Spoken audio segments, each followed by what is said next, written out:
discussion item, and I will turn it to Provost Hanson for an introduction. Thank you, Chair Omari and members of the committee. This is a continuation of our urgent discussion about the university's commitment to equity and diversity and the nature and purpose of that commitment as we serve our public, our state, and our nation. Sean Garrick is Professor of Mechanical Engineering on the Twin Cities campus. Valerie Forbes is the Dean of the College of Biological Sciences on the Twin Cities campus. And Fernando Delgado is the Executive Vice Chancellor for Academic Affairs on the Duluth campus. Let me just take a moment to frame the conversation. Why does diversity matter? First, we're a public university with a commitment to serve the public. This, of course, means there's no exclusion of staff, faculty, or students on arbitrary grounds, such as race or ethnicity, religion, gender, sexual preference or identity, economic status. But service to the public means more than the absence of arbitrary discrimination or exclusion. We believe, and we believe this on the basis of evidence, that our work, our provision of education, our service and outreach to the state, our research is better, is of improved quality, as well as more equitably distributed when it's informed by the perspectives of a diverse community of students, staff, and faculty. Students are better prepared to live in and contribute to our increasingly global, pluralistic, and multicultural society. Our research, teaching, and outreach more accurately reflect and can make use of the many different questions, experiences, and perspectives that shape and define our various communities. And we draw on a larger pool of talent and a broader range of ideas. All this suggests that, as discussed in your work session in June, our state will be better prepared for future success, both socially and economically, if our university is mindful of and responsive to the changing demographics of the state and the nation. So, we've put together this panel to give you some indication of our current efforts to enhance diversity, particularly in graduate education and faculty development. And after the panel presentation, we hope for your thoughts and guidance on future work and directions. So the order we had agreed upon is that we'll begin with Scott, followed by Sean, Valerie, and Fernando. Thank you, Provost Hanson, for framing up the conversation and underscoring the importance of diversity and equity on campus. Vice Provost Lanyon, please. Chair Omari, members of the committee, thanks for this opportunity. It's really an exciting opportunity for me to talk about both diversity and graduate education together. Our primary goal as a graduate school, and we are a system office, is to advance the quality of graduate education. And what we've determined in recent strategic planning is that the way we can do that is to partner with colleges by actually advancing diversity, to increase the diversity of students receiving graduate degrees here at the University of Minnesota. And as the provost said, this is about increasing the quality of our scholarship. It's also about increasing the quality of our undergraduate education, because graduate students are central to what we do here at the university. They're intimately involved with our scholarship, our outreach, and our undergraduate mission. So when talking about diversity and the efforts that we have in place and will be putting in place, it's important to recognize that we're looking at the full life cycle of graduate education. We can't just focus on recruitment. So in the foreseeable future, the graduate school will be focusing a great deal of our time and effort on helping colleges and graduate programs to adopt best practices in recruitment, holistic admissions, quality of advising, creating welcoming communities, and in structuring our graduate experiences to prepare people from diverse backgrounds who are also pursuing diverse career paths. And so I just wanted to mention some of the things that we already have in place, as well as the new initiatives. Recruiting. Recruiting is our biggest challenge. We get around 9,000 applications to graduate programs every year, but only about 2,000 of those applications are from students of color. We have recruiting office in place that partners with graduate programs and colleges to help them to attract students here, to help explain what the advantages are to students at the University of Minnesota. And increasingly, we're being helped by our current graduate students who are from underrepresented communities who are helping us to deliver that message. In terms of admissions, There's room for improvement. So if you look at our admissions processes and consequences, about 54% of students, of white students who apply are admitted. About 51% of students of color who apply are admitted. So there's some room there, and that's where we're really working with programs on holistic admission, really focusing in on the whole student, not just on some metrics like the GRE scores and things like that. Moving forward, we are going to be working on training the faculty who are serving as directors of graduate studies and providing them with more training in the area of diversity and inclusivity and implicit bias so that we can really ensure that our programs are being guided well in this area. In terms of matriculation, so once we've extended offers, we're actually doing quite well. The acceptance rates from our offers are no different for white students or students of color. Doesn't mean that there isn't more work that we can do there. One of the programs we have in place is something called the Dove Fellowship, Diversity of Views and Experiences. And this is a competitive opportunity for colleges to get fellowships with which they can recruit some of our top prospects. But we're also doing a new initiative in actually trying to determine all of the career pathways students with advanced degrees are pursuing. That will help us better explain to prospective students what their opportunities are. What is the value of a graduate degree? What can they do with that degree? It's not just about becoming a faculty member. Our students are going off and doing amazing things in a variety of programs. But to help in that, we're also going to be embarking over the next couple of years on providing faculty with training on how to be effective advisors. It's training that none of us as faculty ever got. And while we do quite well, as we bring in more and more diverse students, faculty could use a lot of help on exactly how to prepare students from diverse backgrounds for diverse career paths. And finally, we know that for students to be successful, it's important that there be welcoming communities. Currently, we have the Community of Scholars program, which brings together students of color from all over campus. But we're going to be partnering with colleges in the months ahead to produce more local communities that are welcoming and supportive of students. So that's what we've been doing and where we're going, but I want to sort of set the stage of what we're about to talk about. All what I mentioned is really important. I think it's valuable. I think it's going to be helpful, but there are limits to how successful we can be in attracting and training graduate students if our faculty isn't diverse. And that's a really key piece that we need to be working on, and that's what the remainder of our speakers will be talking about. So I'll turn it over to Sean Garrick. Thank you. Murray, Please, Provost Professor Hanson, Garrett. members of the Board of Regents. I'd like to talk today about the recent initiative, the President's Postdoctoral Fellowship Program. And as Scott mentioned, the purpose of this is really to improve the diversity of the faculty. If you talk to students, it's a real issue. They bring it up to you. They mention it in passing, also in formal discussions. And if you take your typical faculty search at the university, or at least that I'm familiar with, one complaint that is fairly common is that the candidates are simply not out there. That is to say, we've looked to get a more diverse pool, whether it's racial ethnic makeup or male-female, and the candidates are not there. And this is something I've heard since I was a graduate student, which is some 20 years ago. And it turns out that the University of California at the Berkeley campus started a program some 34 years ago to address this particular issue. And that is, they decided to make contact with future faculty members while they were graduate students.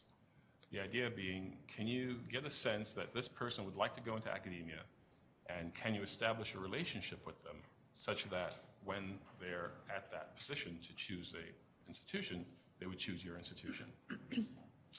UC started this some 34 years ago. It's now blossomed into something known as the Partnership for Faculty Diversity. There are roughly 10 institutions, 2 national labs, and these are all top universities across the country. And again, the idea is the person graduates, you don't wait until they're on the job market to actually interview them. You make contact beforehand. Now, we joined this thanks to Provost Hanson, President Kaler, and the program officially began September 1. We've received a number of applicants, and the submission window ends on November 1, and we'll begin the review process shortly thereafter. So again, if you think about it, it's can we attract high-quality applicants? How do we know that these applicants are high quality? Historically, the acceptance rate is roughly 5%, meaning 5% of the PhDs who apply to the program get in.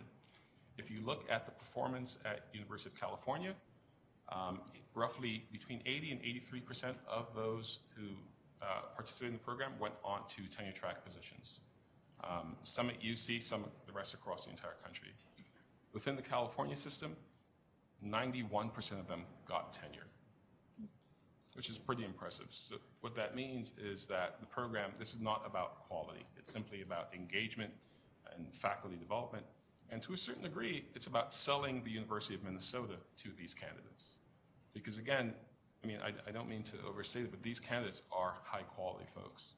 They are getting offers from Michigan, Stanford, Caltech. So we have to engage our faculty, our department heads, and our deans in terms of professional development to offer these activities and build these relationships with these candidates. And even though the fellows may not ultimately choose the University of Minnesota, one of the nice things about the program is that they come here, they spend a year, and then let's suppose they go elsewhere. If they've had a positive experience, they spread the Minnesota message. And that in itself will have significant returns down the road. Thank you. Thank you, Professor Yerrick. Dean Forbes? Thank you, Chair Amari and Regents members. I'm going to tell you a little bit about some of the things we're doing in the College of Biological Sciences in the areas of diversity. And the way we approach diversity issues in the college is to make it an integrated part of everything that we do. So rather than having a particular committee or point person that's focused on diversity, we make diversity everybody's business and make it part of everything to fulfill our mission. And we define it to include gender diversity, ethnic racial diversity, religious diversity, and increasingly are paying attention to things like disabilities, whether they're visible or not. I've kind of divided up our areas of focus in 3 categories: faculty recruitment and retention, professional development, and then initiatives to support student success and providing a positive campus climate. And I'll just give you some specific examples of the kinds of things that we're doing in each of the 3 areas. With regard to faculty recruitment and retention, we are taking special care of training of our search committees on things like implicit bias, which we think we're unbiased as scientists and find out disturbingly we're not.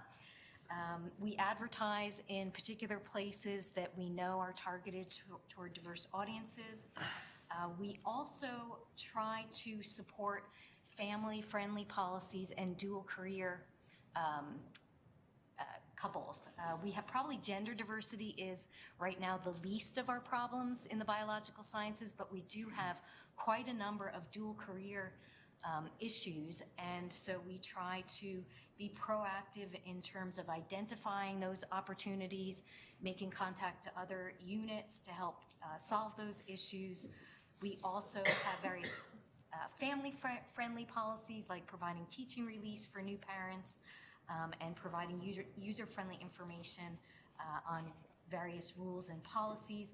We also try to use proactive retention policies. So instead of insisting that a faculty member come with an offer letter from another institution, we try to be a little bit more proactive about that, which we find to be both more successful and a lot more affordable. In the area of professional development, we have several activities going on right now. We've got a 5-year HHMI grant that is designed to support CBS student success, leading to increased retention and graduation rates.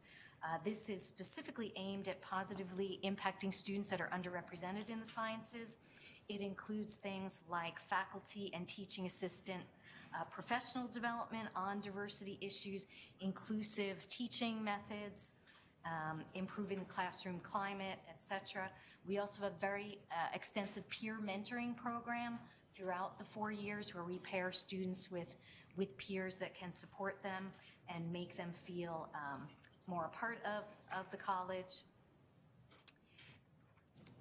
We have also developed an academic tool that couples academic advising with the grade book that the teachers use in Moodle to provide sort of real-time feedback on how students are doing and alerts that will help advisors make contact with students that may be struggling. And we find that this helps students, it helps to retain them and do better.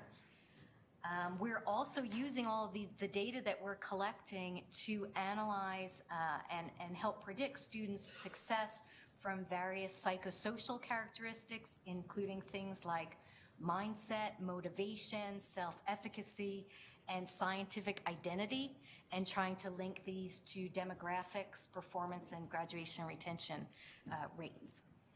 We also have an NIH funded program at the moment that will enable our brightest postdocs in the biomedical areas to have balanced training in research and teaching, and the goal is to aggressively recruit postdocs from underrepresented groups. It's led by our graduate associate dean, Carrie Wilmot, and it also will build connections between CBS and community colleges. All of our graduate students are required to take diversity training for classroom teaching, and we offer augments to our graduate programs to attract underrepresented graduate students to our program. As was mentioned by Scott, we have trouble. We feel we lose a lot of our graduate recruits or applicants to particularly the coasts where the stipends are more competitive. So anything we could do to help that, we try to do. Finally, in the last category, supporting student success and providing a positive climate, we have several programs. Our Dean Scholars Program has been really successful. It's a leadership and service program that also provides mentoring and training for students at risk in STEM fields. And we've now had this program for a number of years and have found that our Dean Scholars show higher rates of retention and higher graduation rates than their CBS peers, which are also pretty good compared to the university average. We require professional development of our student services staff and engage in various campus collaborations with the President's Emerging Scholars, Multicultural Center for Academic Excellence, and some others. Finally, we have a new NSF incubator grant with Sohoya Kotner from our Department of Biology, Teaching and Learning. And this is a collaboration between various Ivy League universities and community colleges to study barriers to participation in STEM. And I think having this Department of Biology, Teaching and Learning really offers us unique opportunities here. It's a one-of-a-kind department anywhere. And we are collecting a lot of really fascinating data on what drives student success in STEM disciplines. And because the department is how it is, we can take that information and actually use it to understand how students succeed and then implement those best practices in the classroom. Hand it over to you for now. Thank you. Thank you, Dean Forbes. Executive Vice Chancellor Delgado. Thank you, Regent Omari, members of the committee. We're at the beginning of the funnel. We're a radically undergraduate-focused institution as a regional comprehensive. And so we take many of the faculty that are produced at the Twin Cities, and they take their first jobs at the university. But on the other hand, we have a recursive relationship in the sense that if we do our job in recruiting and retaining a diverse group of undergraduate students, we can create that funnel that can feed into Research One universities where we're doing the doctoral education. And so we see a deep relationship across the system, and in fact are thankful about the resources we can leverage. In particular, the implicit bias training that we've adapted and now deliver on our own campus that came from the Office of Equity and Diversity here. I'd like to thank Provost Hanson because through her help, our faculty in about an hour are going to be able to start tapping into the resources of the National Center for Faculty Development and Diversity. And that's really going to help us on the retention side of especially our probationary faculty of color and difference. But I think one of the issues for us is in Duluth, how do we recruit this faculty? And it's kind of parallel to how do we recruit these students? So we have a lot of diversity in the state of Minnesota. So much of it is located in the Twin Cities. A fair amount of it, proportionally, is located in southern Minnesota, a little bit less in northern Minnesota. And what we know from the literature is if we have a more diverse faculty and staff, we're probably going to recruit more diverse students. So we have this chicken and the egg relationship. We know the students are coming. The state demographer tells us that. We know we're hiring faculty. How do we go out and recruit them? Where do we find them? And more importantly, I think for me, is how do we retain them once we get them?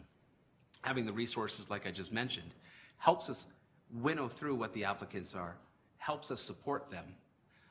But what we also have to think about as we're hiring is, if I hire a faculty member right now, who's probably 26 to 28 years old, fresh out of graduate school, Scott's done a wonderful job of preparing him or her. They're gonna start with us next year, and they're probably gonna exit the university, if they're successful, about 35 years from now. What does that world look like? Who are our students? And what we realize is we're behind the curve in who our faculty and staff are for the curve of students coming at us. And if we want those students so we can develop the talent pool, we have to engage. And so what we're seeing now is we've got many resources that are in place. Organizations, structures, community outreach, partnerships in the Duluth area with people in the community who have equal challenges to recruit an excellent, talented, highly technical and skilled workforce. The flip side is, how do we get people into that funnel? So one of the things that we're looking at this year is to set not goals, but objectives. We know that one of the ways in which we're going to define the dozen to 15 faculty searches is what are the issues that bring them together? Why would they come to Duluth? Where are we going to go to find the faculty that are going to help us with our future? And how do we intentionally go recruit them? Now, you've heard some great examples from my colleagues. Part of that is, how do you train your search committee? Part of that is, how do you know where that talent sits at? But important part of that, and one of the things that's being reinforced to our search committee chairs and our administrative leads, is we have to make that personal contact. Advertising well is important. Going to the conferences is important. Making sure that your job vacancy is out there is important. Making a personal contact is key. And one of the things that I've come to learn that is a tremendous asset at Duluth that has heretofore been untapped is we actually have a remarkable amount of cultural and ethnic and racial and national diversity at UMD. And those faculty who came when we were even less diverse and have managed to carve out a successful career have a lot to tell us about why they stayed and what are the virtues and values of being a faculty member at Duluth. And it's through their narratives that we can reach out to the potential next generation of faculty and instill in them that it's not just a tenure track job, but there's a reason to carve out a career in Duluth, and there's a way to make a positive difference. And the kind of faculty that we're likely to recruit to a school like Duluth, where yes, we're engaged in our land-grant mission, yes, we're engaged in research, but we're radically focused on education of young people, of undergraduates.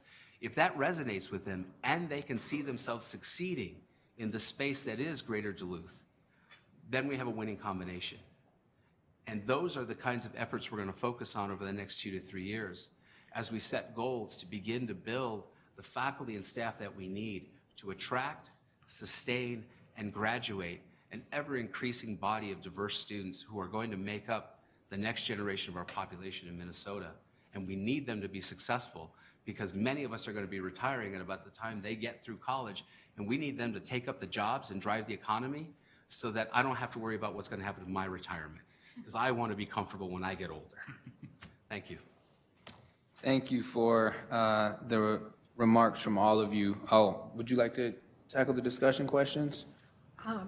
Well, just say a word about them. Yeah, Set please. it up. We wanted to hear the perspective of governance, that is your perspectives on these institutional issues that have been hinted at here or described in an outline fashion on faculty diversity and academic excellence. So to catalyze that conversation, obviously you can discuss whatever you want, but we prepared a few questions that we thought were relevant about how we engage community leaders, partners in the business community, elected officials, and so on, to help us attract diverse faculty, staff, and students. I mean, some of it has to do with this other circumstances beyond the university about what makes life attractive in one setting rather than another. Another touchy, difficult question is how do we make progress given our extremely tight budgets? Many of the institutions we think of as our competitors here have devoted considerable resources, more than we frankly have available, to put their shoulders to the wheel on this effort. And given that, one of the things we see as an issue is how we can accelerate the rate at which we increase the diversity of our faculty. We often have successes that then fade away as people's careers thrive here, but then they're offered $1 gazillion from Harvard or something and hired away. So we have to make sure that if we're going to make genuine progress in diversifying the institution, that we increase the rate of attracting a diverse faculty. Thank you, Provost Hanson. And before I open it for questions and answers to these discussion questions, I wonder if one or more of you could shed some more light, and I think Executive Vice Chancellor Delgado was beginning to touch on this, but what does the landscape look like? What is, you were mentioning matching the demographics coming out of the state, and what does the national demographic look like? How have we, and this is probably for you, Vice Provost Lanyon, what has our last 5 years looked like around graduate students of colors? Are we trending up? Are we trending down? Can you paint a little bit of a picture of what that looks like for us before we jump into the discussion questions? Sure. Thank you, Regent Omari. I don't have the data in front of me, but the state demographer would tell us that in about 20 years, we're going to have perhaps slightly fewer graduates than we have today, but proportionately, they're going to be significantly more diverse, particularly in the traditionally underrepresented groups. Those groups in Minnesota also represent our current achievement gap. So if you think about not only what is our moral obligation, but what is our practical obligation to the university to keep this engine running, to continue to develop the talent pool that we need to drive the economy here and drive the society, but also to meet our enrollment goals, which are in fact our revenue goals as well. We're going to have to depend on creating pipelines and funnels so that those students not only are prepared to come to the university, but are willing to come to our university and be successful.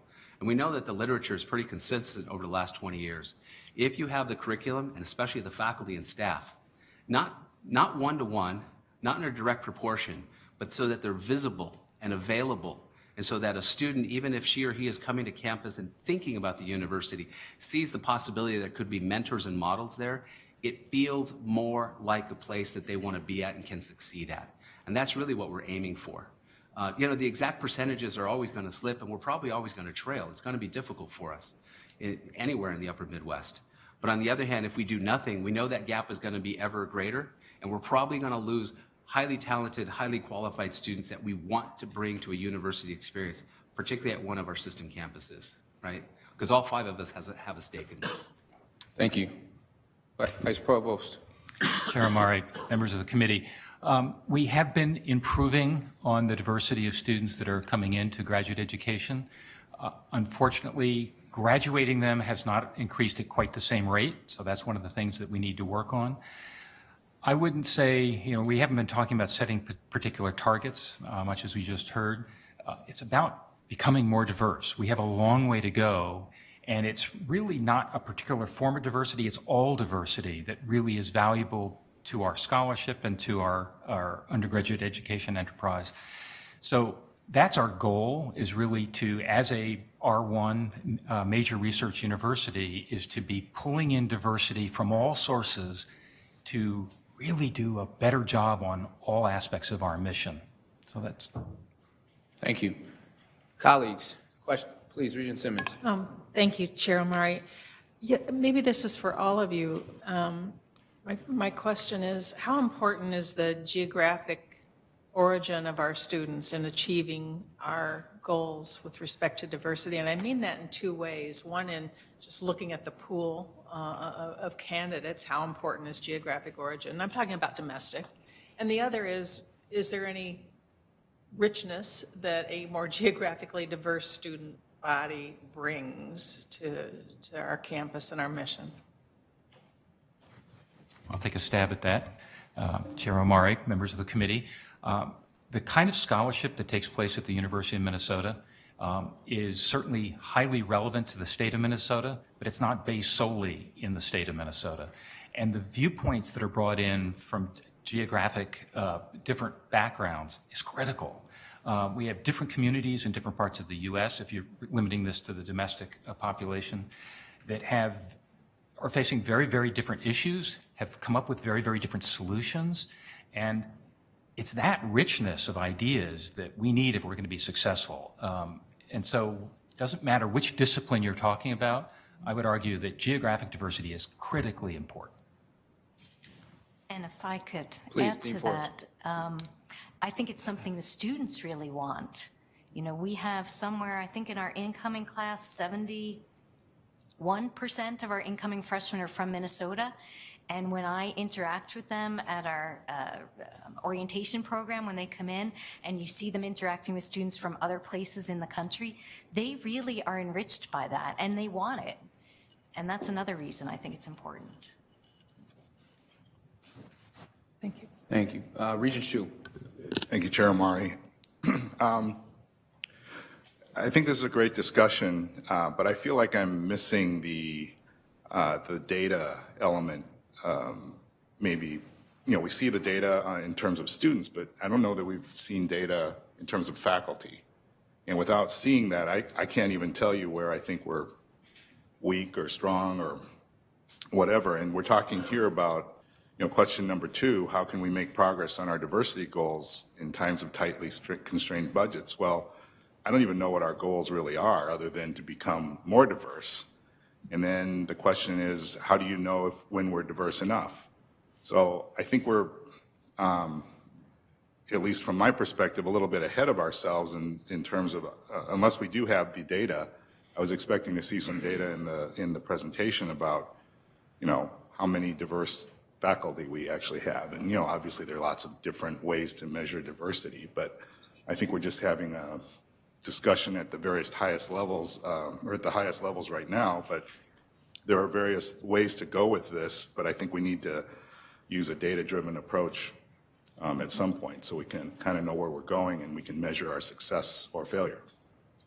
Dean Forbes. Thank you, Chair Omari. Regent Shu, I have a few data points from CBS at least. I can tell you that our incoming freshman class is 65% female and 35% male, which is high. It's been kind of going up, but it's been around that. In terms of our faculty, we've got about 35% female faculty. And the proportions are higher at the assistant professor level than the associate and lowest at the full. So I think the trend is going there. In terms of persons of color, I was pleased to see our incoming class is 30% identified as students of color compared to the university average of 23.1. Our faculty of color, they're too few to even really count them. Single digits, low single digits. And it's something we've been really frustrated with because we think we're doing all the right things with, training search committees, advertising in the right places, and it's been really, really hard to move the needle at all. I don't know that we're trying at this point to, when are we diverse enough? It may be unrealistic to try to pattern our faculty diversity after our student diversity, but we should be aiming to pattern our faculty diversity based on the number of PhDs produced in the discipline. And I'm really excited about the program that Sean mentioned because I think it will give us access to really high quality, diverse postdocs that hopefully will have an easier time recruiting to the university and then can convince to stay here. So. Professor Regent Gary. Omari, may I? Please, Executive On the Duluth Chancellor. campus, if we were to take the traditionally underrepresented groups of African American, Latino, and Southeast Asian, we would be at less than 5%. If I added our American Indian cohort, we'd be pushing closer to 8 to 9%. Those aren't horrific numbers, but they're also clustered in certain areas. And so you do have, as students go through various disciplines, never any of this contact, never any of that kind of research or intellectual experience.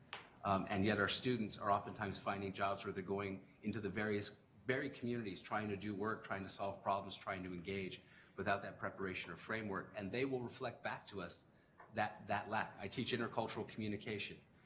It's a heck of a lot easier to teach intercultural communication when you have multiple forms of diversity, because then you're no longer talking about hypotheticals, but the real instances are right there in front of you. And all of the students like to have that experience in a safe and structured way, guided by an instructor. Professor Garrett? Chair Amari, Board of Regents. To answer your question, we actually do have the data. I wish I had brought it with me. I was just browsing through my iPad trying to get it. But I'll give you 2 points, and we can definitely get you the data. If you look at the past, I believe it's 14 to 16 years, in terms of underrepresented minority faculty, we are either negative or 0 change. That's one. Number two, if you look at our peer institutions, places like the public institutions on the East Coast and the West Coast, we are significantly behind them. We can definitely get the data. We have the data. Vice Provost Lanyon, did you have something to add? Regent Shu. Okay, follow up that. Thanks, Chair Omari. Well, I appreciate the I guess the nuggets that you're giving me. So regarding the faculty, you said, I think you said low single digits. Is that low single digits of faculty or low single digits in percentage of faculty? Both. Both. Yeah. Okay. So, and the question I have then is, if you have, I don't know how, it's a pipeline problem, right? We only have so many openings because we have such a, everybody's got tenure, or at least all other higher education, comparable higher education organizations like ours have tenure. So you got a lot of people who stay a long period of time, and unless your department's growing, you're not creating positions and opening positions. So you're waiting for someone to retire or otherwise leave us. And then you have a search, and of course, then when you have a search, you figure out how many diverse people you might be able to track into your search, and then you try to make an offer. And obviously, there are all sorts of issues with the dual careers and things that you discussed. Are we keeping track of kind of the scenarios that we're seeing? And can we create case studies or some data to show, well, we've tried to hire 5 professors of color, we got 1. Well, what happened to the other 4? I mean, are we sharing that information across the departments and trying to educate ourselves on how we can do better and the issues related? Dean Forbes? Yes. We're certainly looking at that within the college, and we keep track of some of those data as best we can. And I don't know that it has so much to do with the slow rate of hiring. I mean, this is over a long period of time, and we have within the college, I don't know, we're a relatively small college, 3 to 5 new searches a year. But, and we keep track of applicants and how, what kind of people we interview. And we often at the faculty level and the graduate student level, I think, too, know where they go if they don't come here. So to some extent, yeah.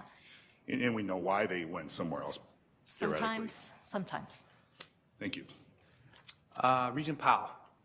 Thanks, Chair Omari, and thanks to all the presenters. So I wanted to make a comment on the first discussion question around engagement. And it just strikes me that, as we discussed this morning, we were talking about a number of financial initiatives that have been undertaken over the last several months, some of them in consultation with an investment advisory committee.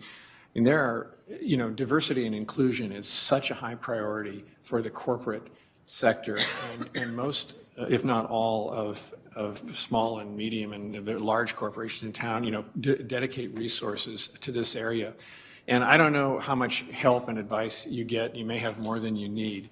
So, I mean, you would have to decide. But I think you could interest, folks who are leading D&I initiatives at big companies in being a sounding board for you. And you could do it for 2 reasons. One is because they're going to be great Minnesotans and they want to help our university succeed, especially in this initiative. The other reason is every recruiter at every company in Minnesota yearns to build, and have successful recruiting, of a diverse employee base. I mean, they are starved for applicants. And so to the degree that they could help you be successful, that would be a real win for them. So that's a thought for you, and I don't know whether it's a good one or not. The other comment is just, I know that one thing that group would tell you, if you had such a group, is that there's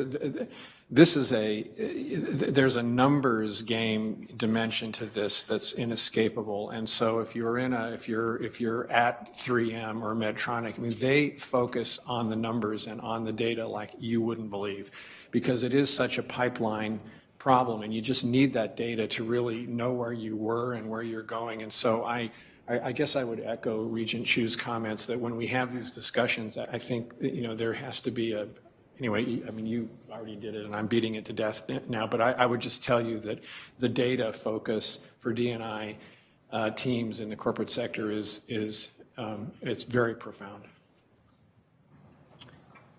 Regent Rocha. Thank you, Mr. Chair.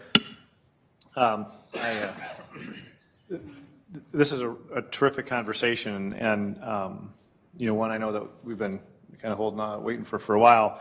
When I try to analyze this stuff, and I when I look at the topic as a general matter, the elimination of barriers is a no-brainer. I mean, anything that we can do to find ways of removing barriers for people from backgrounds that haven't traditionally had access to higher education, it makes perfect sense. Where I have a hard time understanding, and I don't know if there's a data capacity for this, but when we talk about the effect of diversity and this at the faculty level, as it relates to recruiting and retaining students, how do we capture that? How can I explain the advantage? So when you talk about, for a student of color that comes onto campus, having faculty of color helps retain that, I think the term was, feels more welcoming and a place that they would like to be. I'm paraphrasing, I think.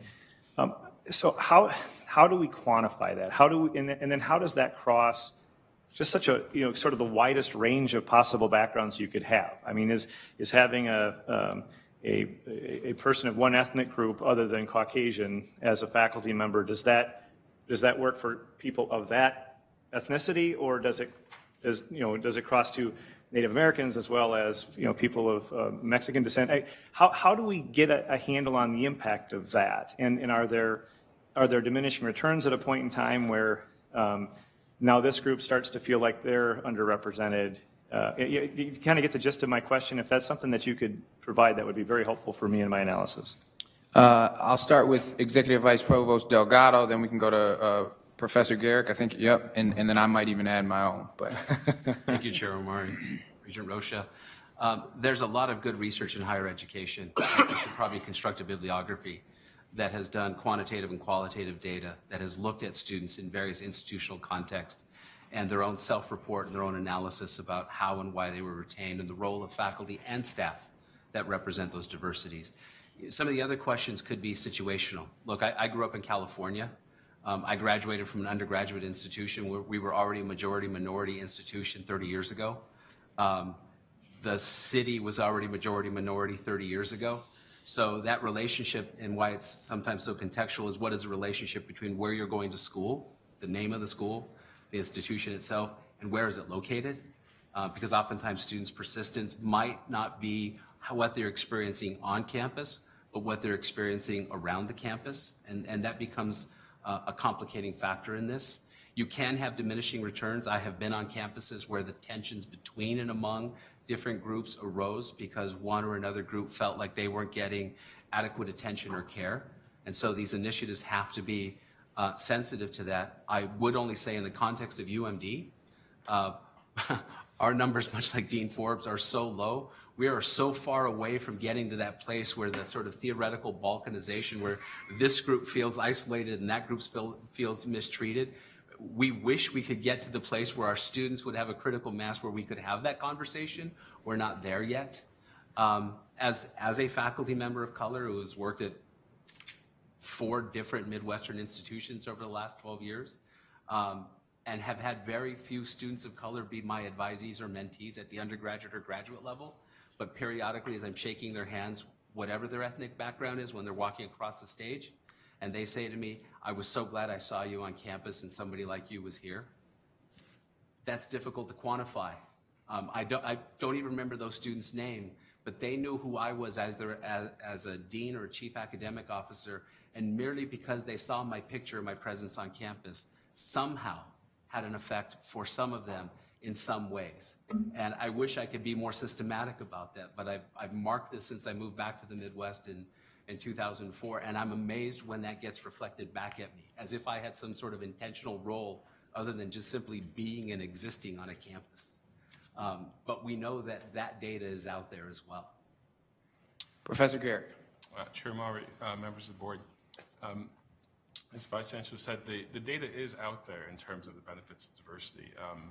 The two pieces I've read recently speak to the work ethic and the creativity in terms of the performance of diverse teams. And it's far superior to less diverse teams. But more anecdotally, this is something that happened to me yesterday. I'm sitting in my office, a student knocks on my door. I was away for most of this year on the Fulbright Fellowship. She was in a class I taught last in fall of 2016. And at the time, she was a very good student. She was surprised she got an A in the class. I wasn't surprised. She was really engaged. But anyway, towards the end of the class, she really wondered if she wanted to be a mechanical engineer. And she came to my office asking, what is mechanical engineering about? Should I really do this? And we talked about it, and I asked her, well, why are you doing this in the first place? You're a second year, this is not something that's happened to you in the last 30 seconds. And a member of her family suggested she go into engineering because she was good in math and science. So I thought when she knocked on my door yesterday, she would bring up something about potentially changing her major. Instead, she mentioned something I thought was something that our department head and everyone should hear.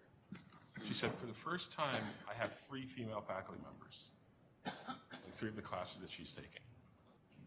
And she said it's absolutely amazing, and she's considering going to graduate school to be a professor. These are 2 conversations I've had with this person, separated by going on a year. And the sole difference in time, maturity, and so on is the impact of these 3 female faculty members.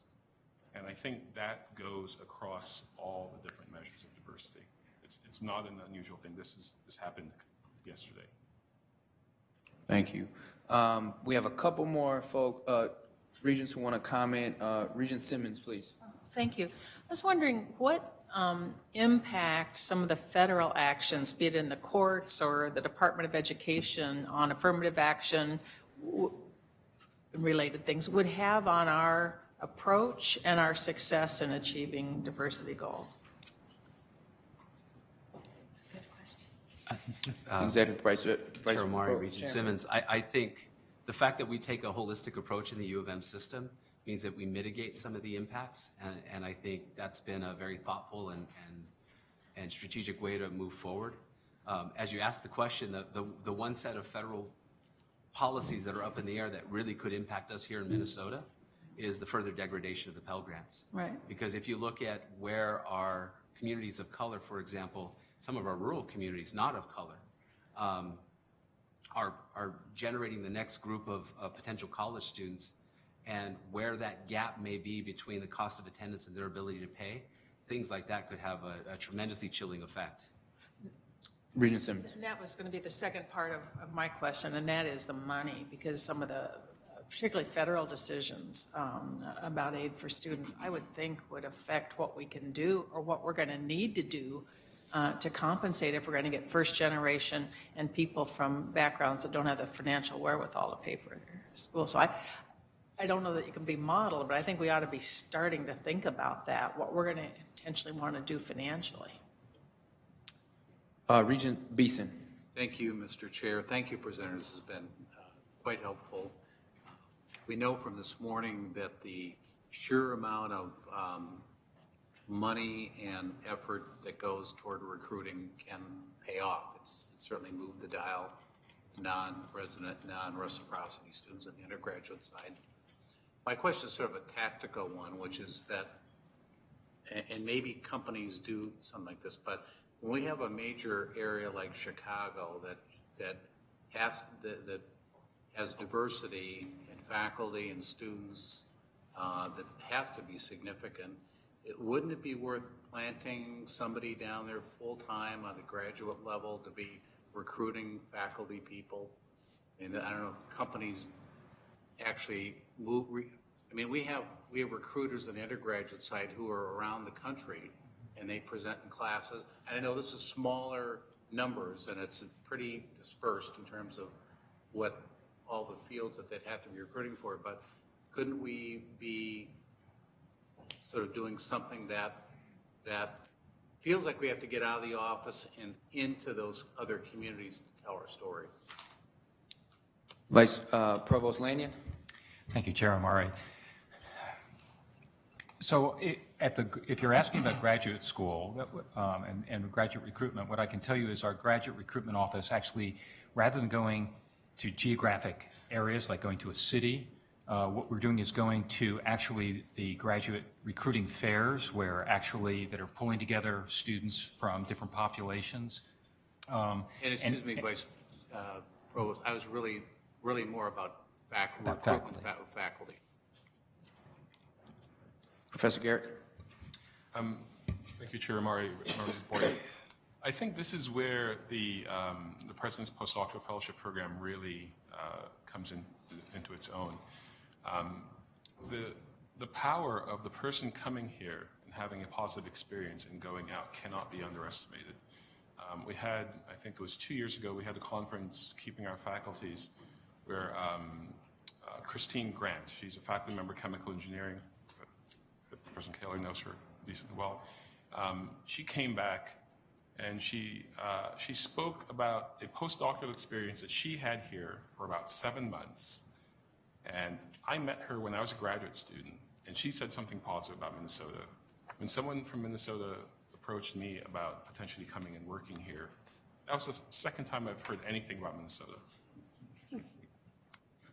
I'm not kidding when I tell you that this program, you're absolutely right, you have to reach out to people.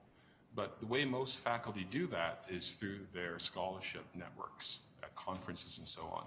So when we're looking for someone doing combustion engineering, we go to the International Combustion Meeting, or we go to the American Physical Society meeting. And you talk to people doing that work and you say, we need a combustion person. The PPFP is really, this is, in my opinion, even better than the chances of hiring someone from the program. Because again, these candidates are highly sought after. The advertising and the marketing of the University of Minnesota, I think it's a huge, huge plus. So I think it's one way of doing exactly what you suggest. Thank you, Professor Garrick. And we're going to have Student Representative Keon wrap us up on this topic. Thank you, Chair Omani. Well, I would first like to thank all the presenters. As an individual who is in one of the university's traditionally inaccessible programs and studying electrical engineering, I would like to think about a future in which a female student could go through the program and not hit the point where I'm at in my third year without having a female professor. And so I'm really appreciative of the work that you guys are currently doing. I would also like to shed some light on an area for which the aspect of diversity in the near future does exist. In preparation for this meeting, we reached out to the RIGS departments, and if you guys aren't aware, that stands for the Race, Indigeneity, Gender, and Sexuality Studies departments, and asked them, as departments that are traditionally very diverse in the faculty that they have, if they had more funding, would they be able to go and increase their staff, and what would that mean? And the most responses that we got were to say that they are traditionally very held at capacity for their classes. There's a lot of coursework that they would like to be able to offer, but don't have the funding for because they would need additional instructors in the department and would also be able to need to pay the current members of the department more in order to go and increase the course load that they'd be offering to the student body. They'd also like to create more opportunities for student engagement in these departments, which would either be an internships to the department or more research opportunities for students to work with faculty members. Another opportunity that I believe could potentially lead to more individuals who would eventually take on these tenured positions themselves. And so I would hope that this board could also take in this information, recognizing that there still is multiple departments that could have this diverse faculty that are really hoping for a future in which they could receive more funding and actually expand their staff, but are currently unable to do so because of the restrictions. Thank you, Student Representative Keon. Thank you to the presenters and to colleagues for a good discussion. There's clearly more appetite to have the discussion, particularly focused around an area that Vice Chair of this committee, Simmons, and I had asked previously around the data component and really taking a look at what the data looks like from some hard numbers. We definitely have the data, and you all were able to express kind of from a macro level what that looks like, and we'll continue to have these conversations. Thank you.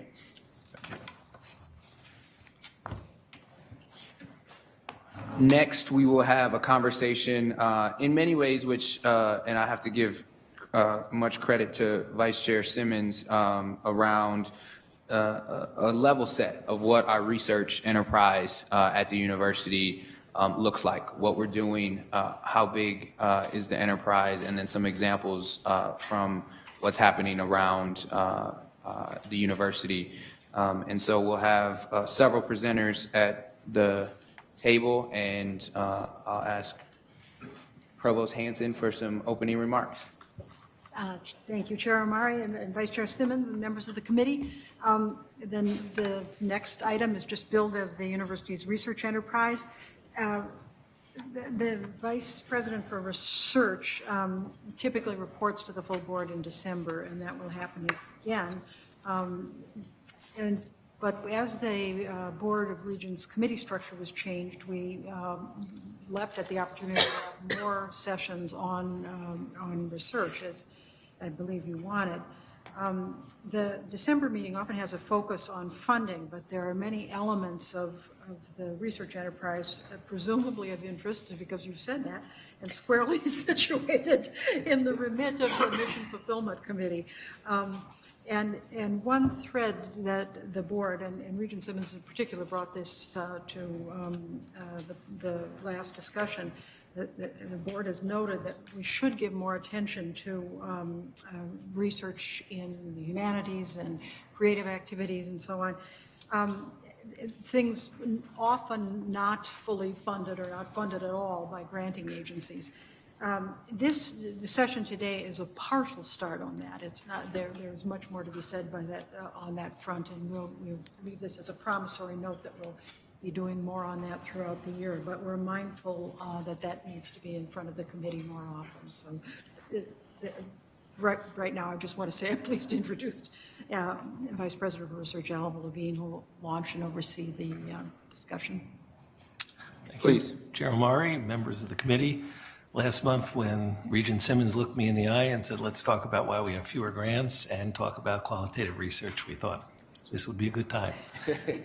And as Provost Hanson pointed out, in December, we'll be having a more thorough discussion around the budgetary issues. But oftentimes, it's difficult to represent some of the qualitative research in those discussions because the numbers in terms of dollars are not there in the same way. So today, we have two things we're going to do. One is we're going to highlight the intersection of the arts, humanities, and science. So we have three guests to help us with that. And also we're going to have a discussion around why, for the first time in 3 years, the number of awards went down to some degree. So the intersection of the arts, humanity, and sciences, we also put a link into your docket materials from a very nice video from the College of Liberal Arts that addresses the humanities research to some degree, and I would encourage you to look at that after this meeting. These individuals have been active in obtaining external funds in these areas, as well as the university's internal funds that have supported them over the past number of years. We have Jennifer Gunn here from the Institute for Advanced Studies, a university-wide Center for Interdisciplinary and Collaborative Research as director. Dr. Gunn engages faculty across the university's campuses and colleges as an academic unit of the executive vice president and provost. IAS advances innovative research and creative work amongst scholars, scientists, and artists at our university and also in the broader community. Following Jennifer, we're going to have Jessica Hellman, who is the director of what's fondly known as IONE, the Institute on the Environment, which collaborates with a whole host of external partners as well as academics and faculty in this university. The Institute is proud to be celebrating its 10-year anniversary this year. You'll be hearing more about it, but we have that highlighted in our research newsletter Inquiry this month as well. And finally, you're going to be hearing from someone who recently received a Minnesota Futures Award, Colleen Satisher, and she's studying the art of science and nesting of bees.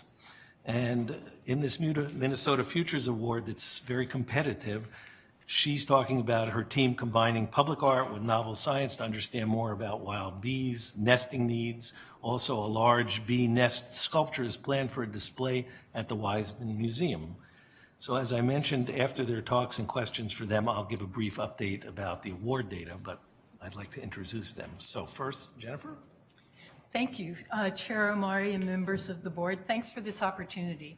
The IAS is an inclusive intellectual community that supports the university's strategic goals of promoting academic excellence by creating an environment that sustains the best field-shaping researchers and teachers through programs like our residential faculty fellowships and research and creative collaboratives.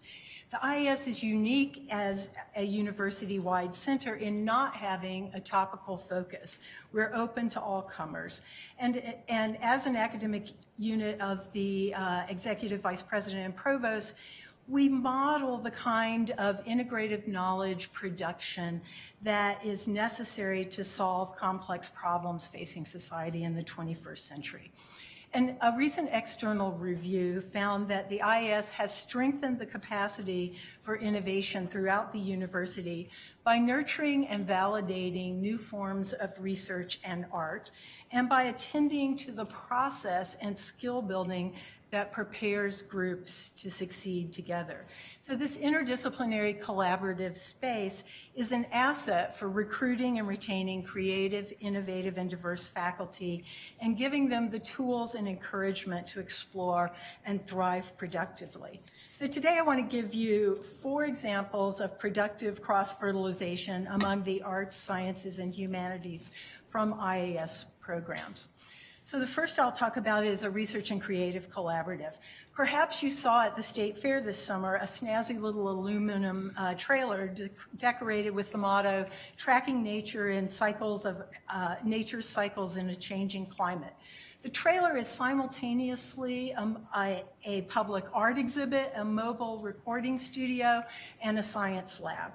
The Backyard Phenology Project, the study of nature cycles, developed as an IAS research and creative collaborative involving faculty, graduate students, and staff from art, forest resources, agronomy, the Native American Medicine Garden, and the Institute on the Environment. It enlists community members, the public, in observing and recording data on how changes in our neighborhoods and recreational environments reflect the effects of global climate change. With these citizen scientist participants, this collaborative contributes to scientific understanding and generates public dialogue and action on mitigating and adapting to the consequences of climate change. Last year, the collaborative has conducted events at regional parks, collected more than 200 audio stories and hundreds of photographs, opened phenology walking trails in a wildlife refuge, and worked with University of Minnesota students in a Grand Challenges curriculum course. With additional support from IONE, Backyard Phenology leveraged its interdisciplinary, community-engaged approach into a successful Grand Challenge research grant. So this project demonstrates the value of collaboration not only among researchers, but between the university centers and institutes to amplify the impact of our resource investments. Each semester, the IAS hosts an interdisciplinary community of 12 residential fellows, faculty, grad students, and visiting scholars and artists.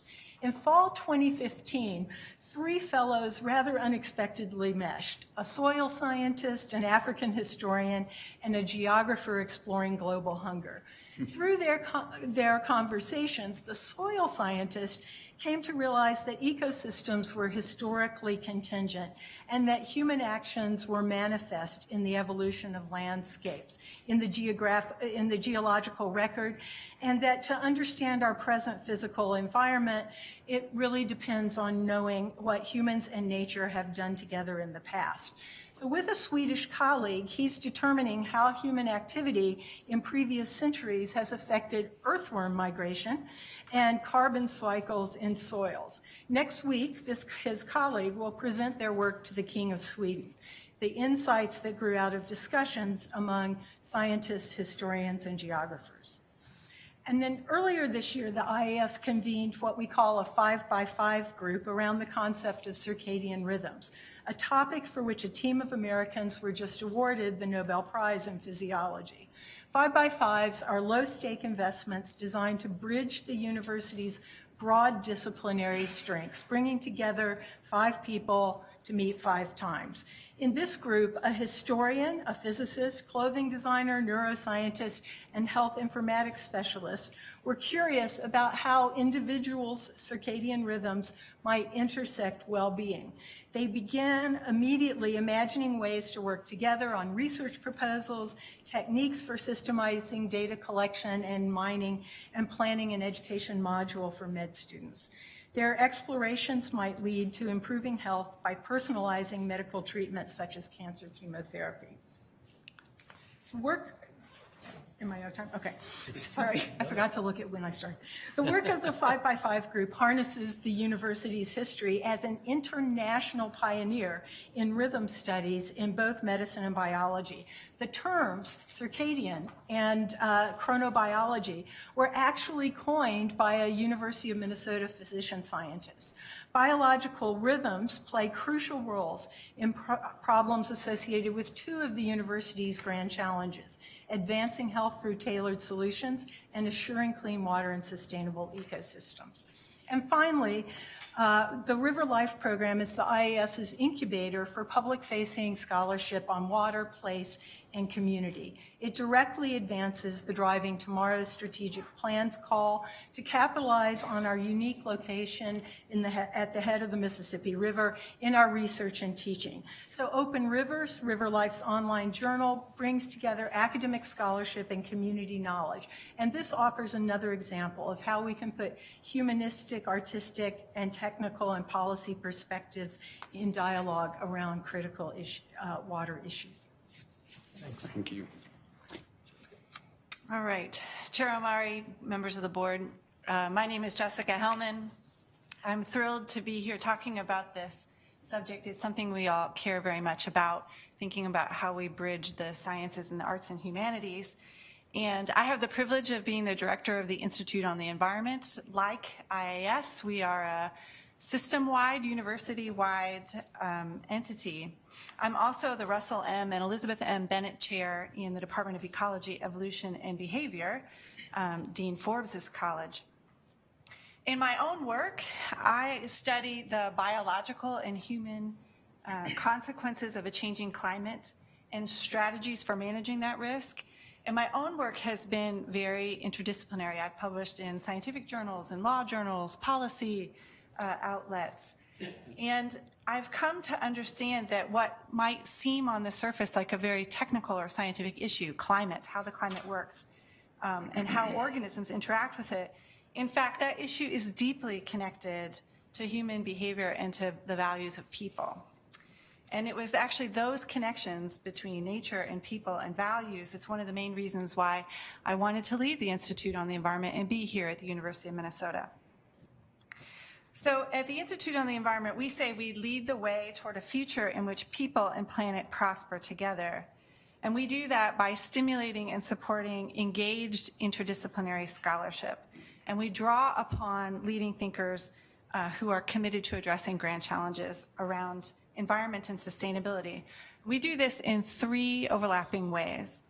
First, we focus on what we call discovery, which is essentially research, on things like the economic value of ecosystem services, understanding the drivers of land use change, and advancing a transition to a clean energy economy. We also do a lot on what we call leadership development, which is both curricular and often co-curricular, from supporting student ventures to fostering sustainability knowledge across the entire university curriculum. And lastly, we focus on partnerships, which often means collaborative work with corporations, municipalities, and nonprofit organizations, but also a fair amount of public education. There are 135 faculty, both senior and junior ranks from 21 colleges, 4 campuses, and 9 external organizations that are part of the Institute on the Environment, and about 56 staff, graduate students, and postdocs that live in our LEED certified building on the St. Paul campus. And we have hundreds of undergrads that are reached by our programs, including one example of the arts and science come together that I think is really neat. We have an activity we do each year called Sust Tunes, which is an event that brings together student leaders in the arts and the environment. So as Vice President Levine indicated, we were created about 10 years ago, and the Institute on the Environment grew out of an appreciation of the natural sciences and the social sciences. So it's where describing environmental challenges meant policy solutions. But in the 10 years since, we have learned, I would say, that the humanities are essential to describing, motivating, and realizing environmental solutions. And as a result, we've substantially grown programming activities that embrace the arts and the humanities, especially in the last 5 years. And since 2011, for example, we funded 15 projects at the intersection of environmental science and the arts and humanities, things like public art around community solar, exploring environmental justice through music and art within the state of Minnesota, and the intersection of language and the environment. And most of those have a public component where people actually come and interact with sustainability and practice and are moved by it. An example of other work, Jennifer did a spectacular job of illustrating cases. We support our fellows in their research and teaching. So one example is INE fellow Scott St. George. He and our communications staff produced 2 videos that put climate data to music. You can find this on YouTube. And those videos were viewed nearly 500,000 times in countries all around the world. It was written up in the New York Times and National Geographic and other places, and it will be performed at our 10-year celebration on November 16th. And recently, INE has partnered with the Provost Grand Challenge Research Program to make bigger, more enduring investments at the interface of science and the humanities. We're making awards around water sustainability and environmental equity very soon to teams that have been very extensively vetted inside and outside the university. And the passion and enthusiasm and the intellectual merit of these proposals is truly extraordinary. And the university's support of them is very unique among our peer institutions. We also have been working on course development. We do quite a bit to incubate courses within the Grand Challenge curriculum. An example is a course recently in 2015 that we helped to develop, Making Sense of Climate Change Through Science, Art, and Agency, where students it's a co-taught course between an ecologist and an artist, talks about climate science, public art, and encourage students to actually produce public art in a public arts festival, the Northern Spark Arts Festival, where thousands of people came and interacted with the work that was produced. Now, the Institute on the Environment and the University of Minnesota as a whole, I think we have a pretty extraordinary reputation of achievement where the arts and sciences are connected, but there's a lot more that we can and should do, frankly. Persistent differences, and perhaps we can discuss some of these things, persistent differences in academic culture and incentives, such as the importance of external funding and the value of independent versus group work. Those cultural differences make it difficult sometimes to cultivate collaboration between science and the humanities. But we're working constantly on inventing new ways of overcoming these challenges. An example, in collaboration with the Institute on Advanced Study and Grand Challenge Research, we've been doing things like building teams where groups of researchers and faculty can develop their shared interests over time in a work group, rather than awarding a grant to an already formed research proposal. So we think that all disciplines, including the arts and humanities with science, are necessary to discover this future, this sustainable future that's beneficial for all people. And we're grateful to Vice President Levine, Provost Hanson, President Kaler, and to all of you for supporting INE in its interdisciplinary and transformative work. Thank you. Thank you. Ms. Satishar. Can you hear me? Yes. Okay. Chair Omari and members of the board, I am a staff scientist, and I'm here today to tell you about one of my research projects, our new Minnesota Futures grant, called the Art and Science of Nesting Bees. And in this grant, I hope that working with scientists will help me, or working with artists will help me as a scientist to view my work in a new way with new ideas, and also make it more accessible. And the art component will incorporate scientific information into it, which will hopefully help others to experience their world in a new way. And so I'm a bee researcher, and we humans rely on bees for about a third of our food, of our different kinds of food. And many different plants and crops rely on bees in order to set seed or to make fruit. And the bees themselves, what do they need? They need food also. They rely on flowers solely for their food source, but they also need a place to live. They need nesting sites, and they need resources to build their nests. The bees I work with are solitary, so these are not honeybees. They do not live in large groups. They do not defend their nests. They make up the majority of the over 400 diverse species of bees in our state. And being solitary means that each female builds her own nest by herself with no workers or helpers. And once she's stocked the food and laid her eggs, she seals it up and flies away, and that's it. The bees are on their own, the offspring are on their own to develop. We know almost nothing, we as a human race know almost nothing about where these bees nest in the wild. And our lack of knowledge is not too surprising. These nests are hard to find. They're small, they're inconspicuous, and they could be in a dead plant stem, like the size of my pen. They could be in a dead stump or in a hole in the ground. So they're hard to study. But we do know that the offspring are surviving the winter inside these nests. So the adults are dying in the fall, they don't live through the winter, and it's really the offspring that carry the bees into the next summer. So understanding these nest sites is really important. In our Minnesota Futures grant, we propose to bring scientists together with the public or people that don't necessarily interact with science a lot in their daily lives by using art. And the ultimate aim is to help wild bees. So we propose to build a sculpture on the Minneapolis campus that will contain actual bee nests, beautifully encased in a safe way to bring joy to passersby and hopefully make them stop and say, "What is that?" And right there, if we can get them to think that, we've inspired a desire to learn. We will also teach through the University of Minnesota Bee Squad, which is a program of high school students that we will instruct, and they will then take that knowledge and teach other students. And we scientists ourselves would like to learn also. So in this art sculpture, not only are we providing bee nest sites, we have set them up in a mini experiment that will be visible to people going by, so hopefully I can show the scientific method and explain the logic that we use. And also it will let us learn what makes a healthy artificial nest site. And we don't want to stop there, we want to go further. We're going to push the limits of what we know about bees.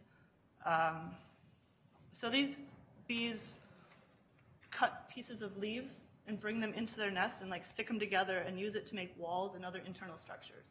And you can't just look at a nest and know what those plants are, but the bees are using them and they need them.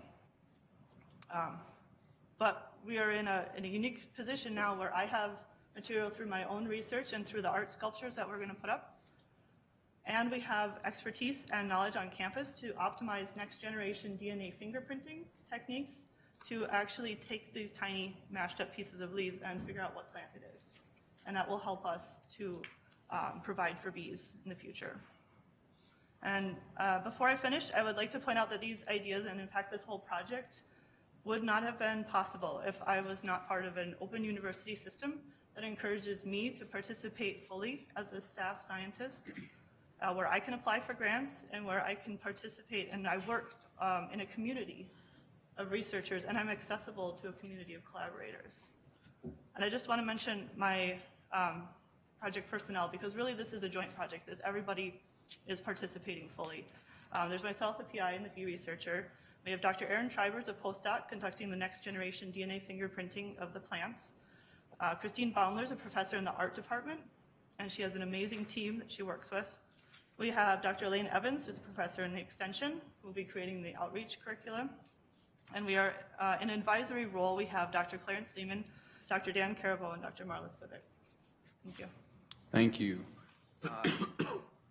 Jump to questions, Interim Vice President Levine, or do you want to? No, I think that's fine. Perfect. Regent Simmons. May I just make a statement about why I think this is so important, your presentations today and bringing this to the board. It's very interesting, but it's also really important. When we talk about being a research university, I think we miss that full understanding of what we are. When we talk about a research university, I worry we're thinking, oh, we get the sponsored research money and that's revenue. We crank out publications, some technology, maybe a startup now and then. But in fact, being a research university is being a place of creativity and discovery. And your work illustrates that. And the reason I think it's so important for us to understand it is otherwise we'll undervalue what this does for our state, let alone for our campus, but for our state and in our nation because of the sort of extraordinary stuff that it generates and the thinking it generates. And finally, for us as Regents, I think it's important that we're attentive to what this version of a research university is, discovery and creativity. Otherwise, we may make short-sighted decisions. We'll hear more and talk a lot through our tenure about online education, and I think there's a tremendous role for it, but I never want to forget the stories that you told us about the people coming together and collaborating. The work you're doing at the Wiseman wouldn't happen if you were doing this online, and I think that's true of so much of what I've heard. So a lot of this was to bring attentiveness to me and my colleagues as we think about what the university is, to recognize the vital role this type of discovery and creativity brings. Thank you, Regent Simmons. Regent Johnson. Thank you, Mr. Chairman. Thank you, presenters, Dr. Levine and all. Take this totally in the right way. I do not want to get into a discussion about politics and the environment, okay? That's for another day.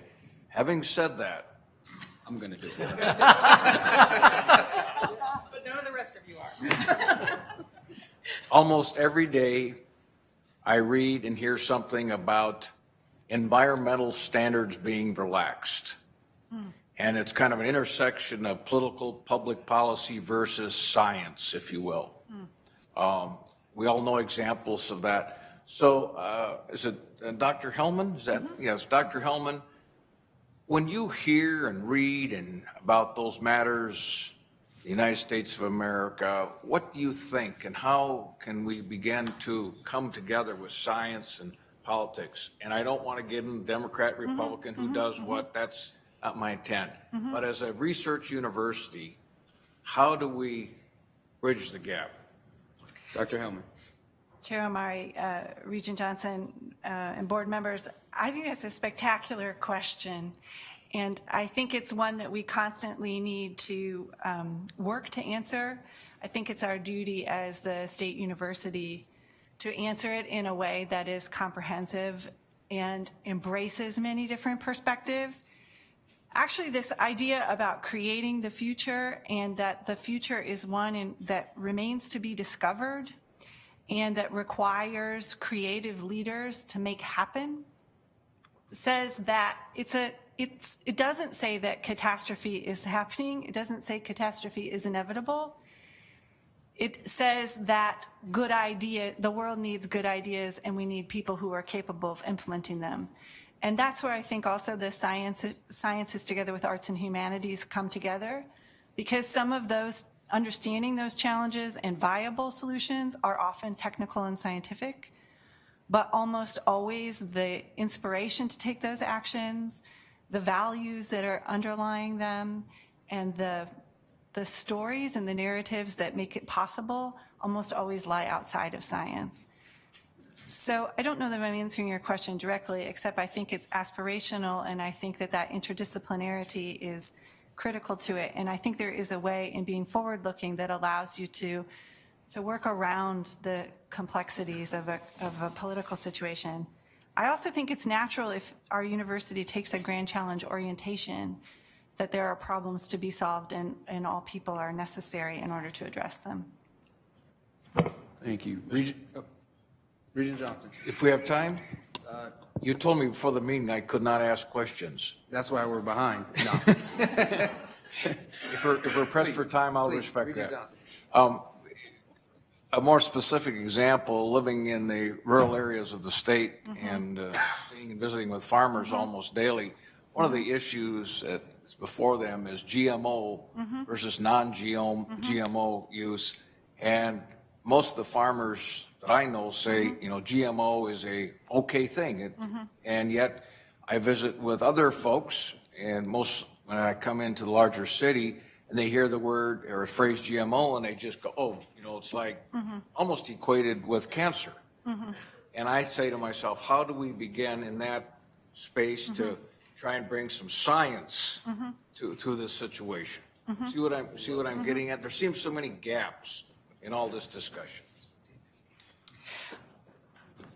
Chair Omari, Regent Johnson, and board members. I think it would be fun for you to come spend some time over with us at the Institute on the Environment.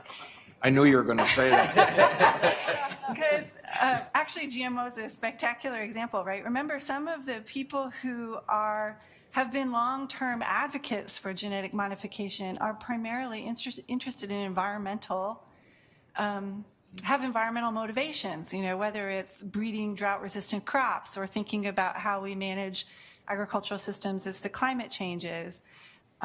So I think in the university is a place in which, if we hold environmental stewardship as something that we value for humanity, but we also hold other things in value, including open discourse, that we can have, in fact, perhaps even more productive conversations about GMOs than you're going to find in the newspaper. And if we do that for the benefit of our students and our faculty, that's one of the primary things that we can contribute to society. So GMOs might be a good example where it's actually a little more nuanced than the pro and the con that you would hear in the paper, and that's what you'd find at INE and all around the university, I think, in many places of the university. Thank you. We're going to jump to Regent Cohen, then Regent Lucas, and hopefully Student Representative Preston. Thanks, Chair Omari. This was entitled External Research Awards, and certainly thank you for the presentations. There's clearly a lot of interesting endeavors, and highlighting the interdisciplinary nature of much of this was important. Is this university funding, external funding? Because it says External Research Awards.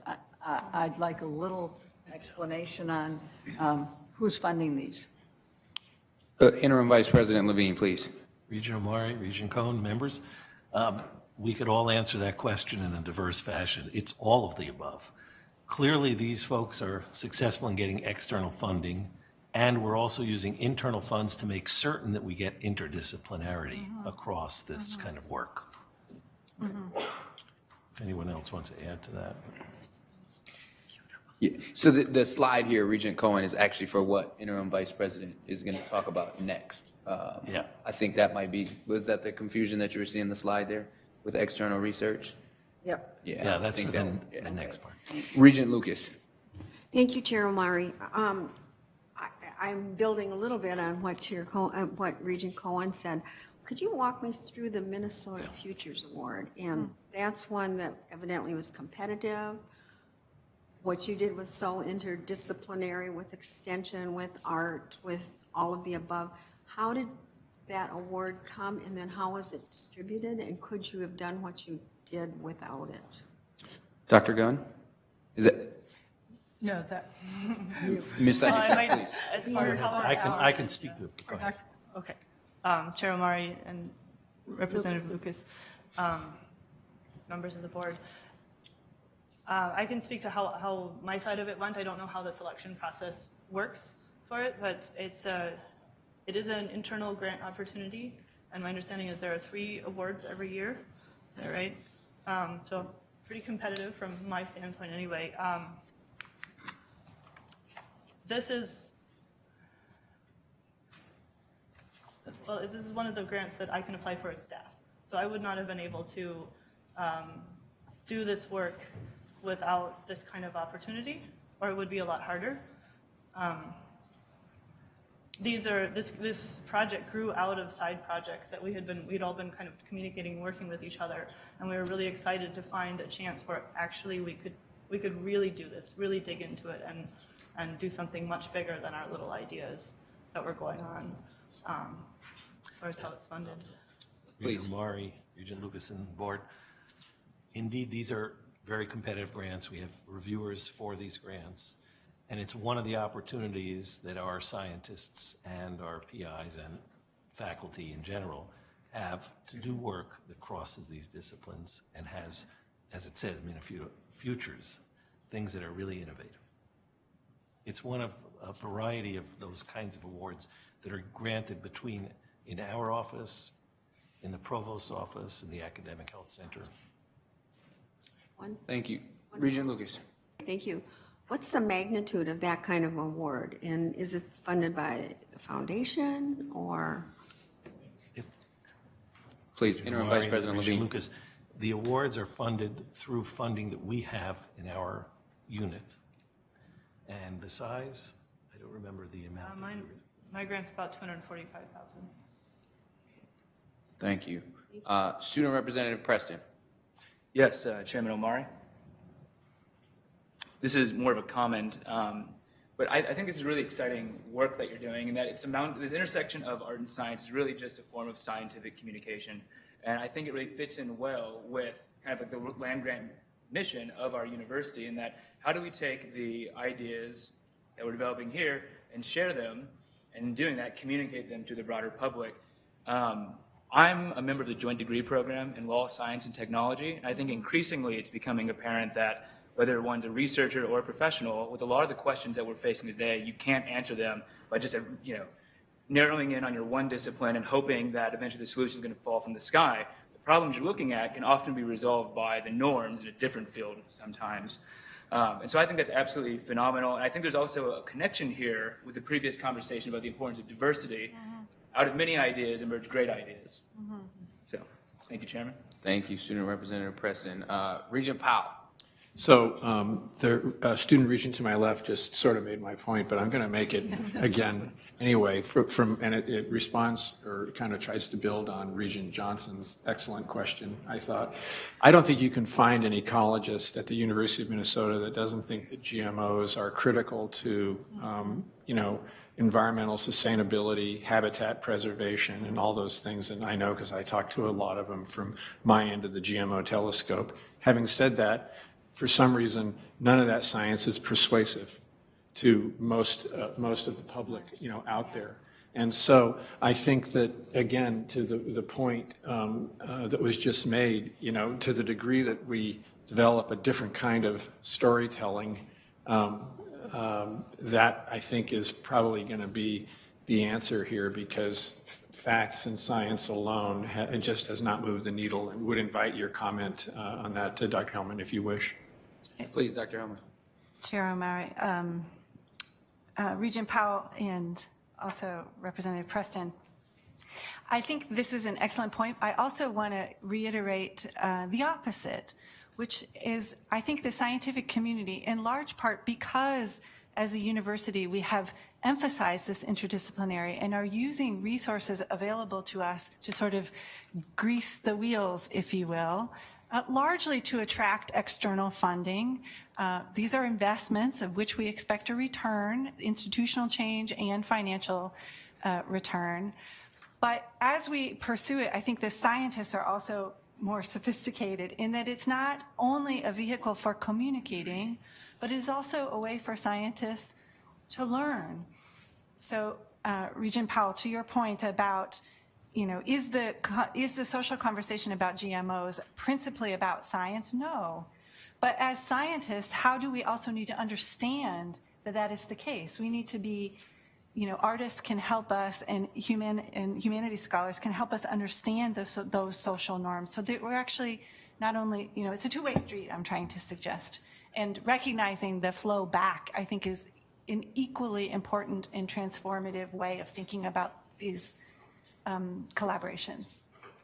Thank you. And we're going to shift to Interim Vice President Levine for a kind of slight dig into the External Research Awards for fiscal year 17. Please. Thanks, Regent Omari, members. In answer to the question that Regent Simmons asked, to dig a little bit into why our awards are going down in numbers, and I'll give you a view of what that looks like. For the first time in 3 years, our total award amount declined by around $43.2 million. I'd like to point out that awards, importantly, are not as reliable to look at as expenditures. And one of the reasons is, for example, one agency, NSF, might award over an entire 3-year period. All of the money comes in on year one, but is suitably used over the next few years. In another case, the money just may arrive year by year. So these data are not really reflecting the work that's going on necessarily. And there's a lot of reasons. And if I asked any of you why our award data would go down, I'm sure you could figure out some possible reasons. Some very large awards might go down. Fewer individuals are here at the university applying for grants. There's less federal dollars. You can come up with lots of reasons, and we'll dig into it in a fair amount of detail when we give our presentation in December. But one thing I'll point out here on this slide, it shows the average award amounts. So one element of this was was the decrease in the average award amount per investigator. The average award level increased for 3 years, and it dropped in 2017, as you can see here. So that's one reason, is the average award amounts changed during this time and decreased. A second factor is the number of PIs with awards. It increased every year between fiscal year 13 and 16, and it declined by 64 in 16 to 17. We're going to have to dig into why that might have happened, if it was a change in the numbers of investigators that could apply and the kinds of grants that were available, factors of that sort as well. So the average amount went down, the numbers went down, the number of PIs went down. I'll tell you, the transaction activity in our office didn't go down because we actually had more awards. So, if you get $1 million and you buy $1 million $1 items, there's a lot of transactions compared to $1 million piece of equipment. So it hasn't changed that part of it. So that's a second factor that's involved in here. And really, it's a convergence of events so we know a couple of the underlying factors about this issue. As I said, the average award funding decreased per PI and the drop of PIs getting awards. But looking at some more details, we had a very, very successful preceding year, 2016. Our top 20 awards totaled $176 million in fiscal year 16. In fiscal year 17, that dropped to $154 million. So you might recall that many of these, but not all of these awards are multi-year awards. So a PI might be continuously funded but not receive an award every year. This creates additional variation to such data based on sponsor funding cycles. Also, we had fewer large one-time awards in 2017 than 2016. So typically when a PI submits a proposal, it is funded in the following year. Interestingly, in 2016, in fiscal year 16. An unusual number of proposals were funded in the same year that they were submitted, depressing the awards for fiscal year 17, that following year. So we also had a major award that was expected for School of Public Health that was delayed from 17 to 18. So some of these factors. So as you can see, the award data comparison between these years has a whole variety of variables. As I said, if I asked any of you, you could come up with many reasons. What I've shown today was just some points for the reasons for these declines. I promise you'll get a better full report in December, and you'll see the expenditure data, which is used for comparisons across universities. So with that, I'm glad to take any questions. Thank you, Interim Vice President Levine. I want to first just keep in mind that we'll be talking about this again next month. We just wanted to provide some data this month as we lead into that.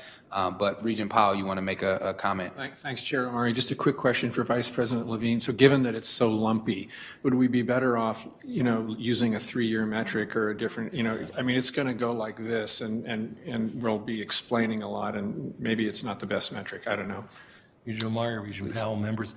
It's a measure that we've used for a long time to give these quarterly reports with these data that are involved. But I think you're right. As in many things like publication records for faculty, running 3-year averages are oftentimes a better way to look at it because it is lumpy data. But we do take a look at the expenditures, which reflect in some ways it actually shows what the money is being spent for. And so we hope to do that. We will do that in December. Thank you. With that, I'm going to draw this to a close as we'll have the opportunity to talk about it again in December. Thank you to the presenters. Also, keeping in mind that we have rankings that go year by year as well. So that's probably another reason we do it every year to see what the world rankings are talking about as far as research. Thank you. So next up, we will have the first of several conversations throughout this year within this committee, and we're calling it the 21st Century Outreach Mission, Part 1. We'll be looking into extension and the outreach centers throughout today's presentation. Provost Hanson. Thank you, Chair Omari and Vice Chair Simmons and members of the committee.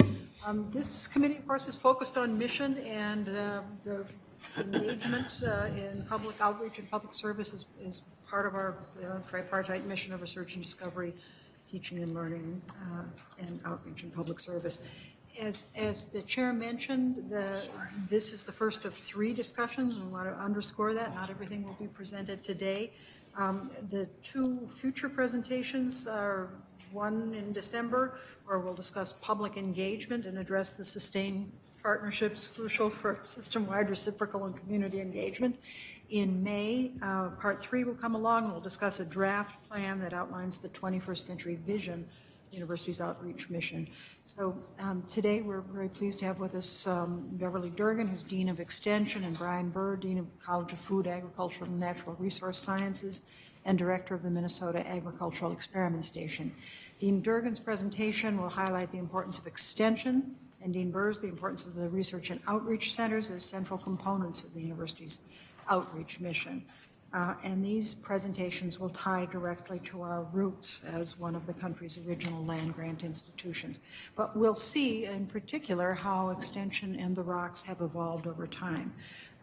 As a prelude to the discussion and as noted in the docket materials, the deans will briefly review how the university's outreach mission has evolved over the years to meet the changing needs of Minnesota and to leverage the university's increasingly powerful capacities as a university. With collaborations across all 5 campuses and every part of the state, Extension and the ROCs have continued to be cornerstones of the university's outreach commitment as it's defined in the mission statement of the Regents. To extend, apply, and exchange knowledge between the university and society by applying scholarly expertise to community problems, by helping organizations and individuals respond to changing environments, and by making the knowledge and resources created and preserved by the university accessible to the citizens of the state, the nation, and the world. So I'll turn it over to Dean Bev Durgan, who will discuss the history, current context, and vision for Extension, and that will be followed by Dean Brian Burr, who will similarly discuss the ROCs. Please, Dean Durgan. Good afternoon, Chair Amari and members of the board. It's a pleasure for me to be here today to speak to you about Extension and where we've been and where we're going. Since 1909, Extension has been connecting Minnesota with the university. Currently, we have offices in all 87 counties and 15 regional offices, with several of those offices co-located at our research and outreach centers. Extension for 100 years has been addressing the important issues to Minnesota, issues that are important to individuals, families, and communities, and we continue to address those issues. We have 4 centers, disciplinary centers in Extension. One is for 4-H and youth development, the other for ag, food, and natural resources, family development, and community vitality. As you can see, our largest centers are based on our youth programs and also our ag and natural resource programs. Extension currently has over 800 faculty and staff that 65% of them live outside of the Twin Cities metro area, and this is what drives our mission to serve all of Minnesotans. And as I said, these faculty and staff are located at our regional offices and county offices. We also have joint tenure track faculty with 5 colleges on the Twin Cities campus and with a University of Minnesota Crookston.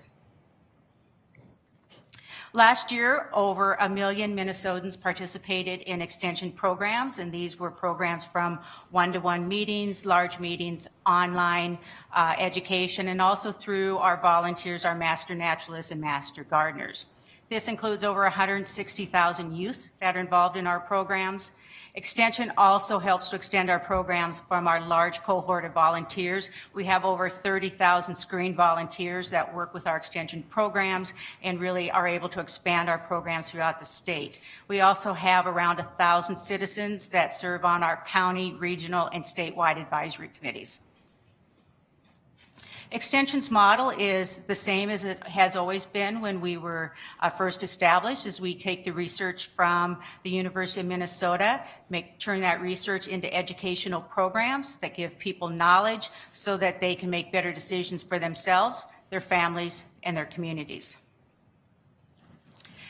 Just because of the time limits today, I don't have enough time to talk to you about all our programs in Extension, but I would like to just highlight a few of those, some that we are very proud of and that we think are really making a difference for Minnesotans. One is our leadership programs. We have a number of statewide programs. These leadership programs really are to build the capacity of individuals so that as these individuals go back to their communities, their agencies, that they can help really to these communities to address some of these major issues that we are facing. We also have regional leadership programs and programs that are centered around the county area too. Minnesota has one of the largest federally funded health and nutrition programs in the nation. These programs are targeted towards our low-income members in Minnesota. We participated in a large national study 2 years ago and found that our program is very cost-effective and effective by being able to lower healthcare costs and with better eating with our low-income families. Extension also continues to address the many challenges that agriculture is facing in the state, everywhere from water quality, pest management, and also especially some of these difficult economic times that our growers are facing right now with very low commodity prices.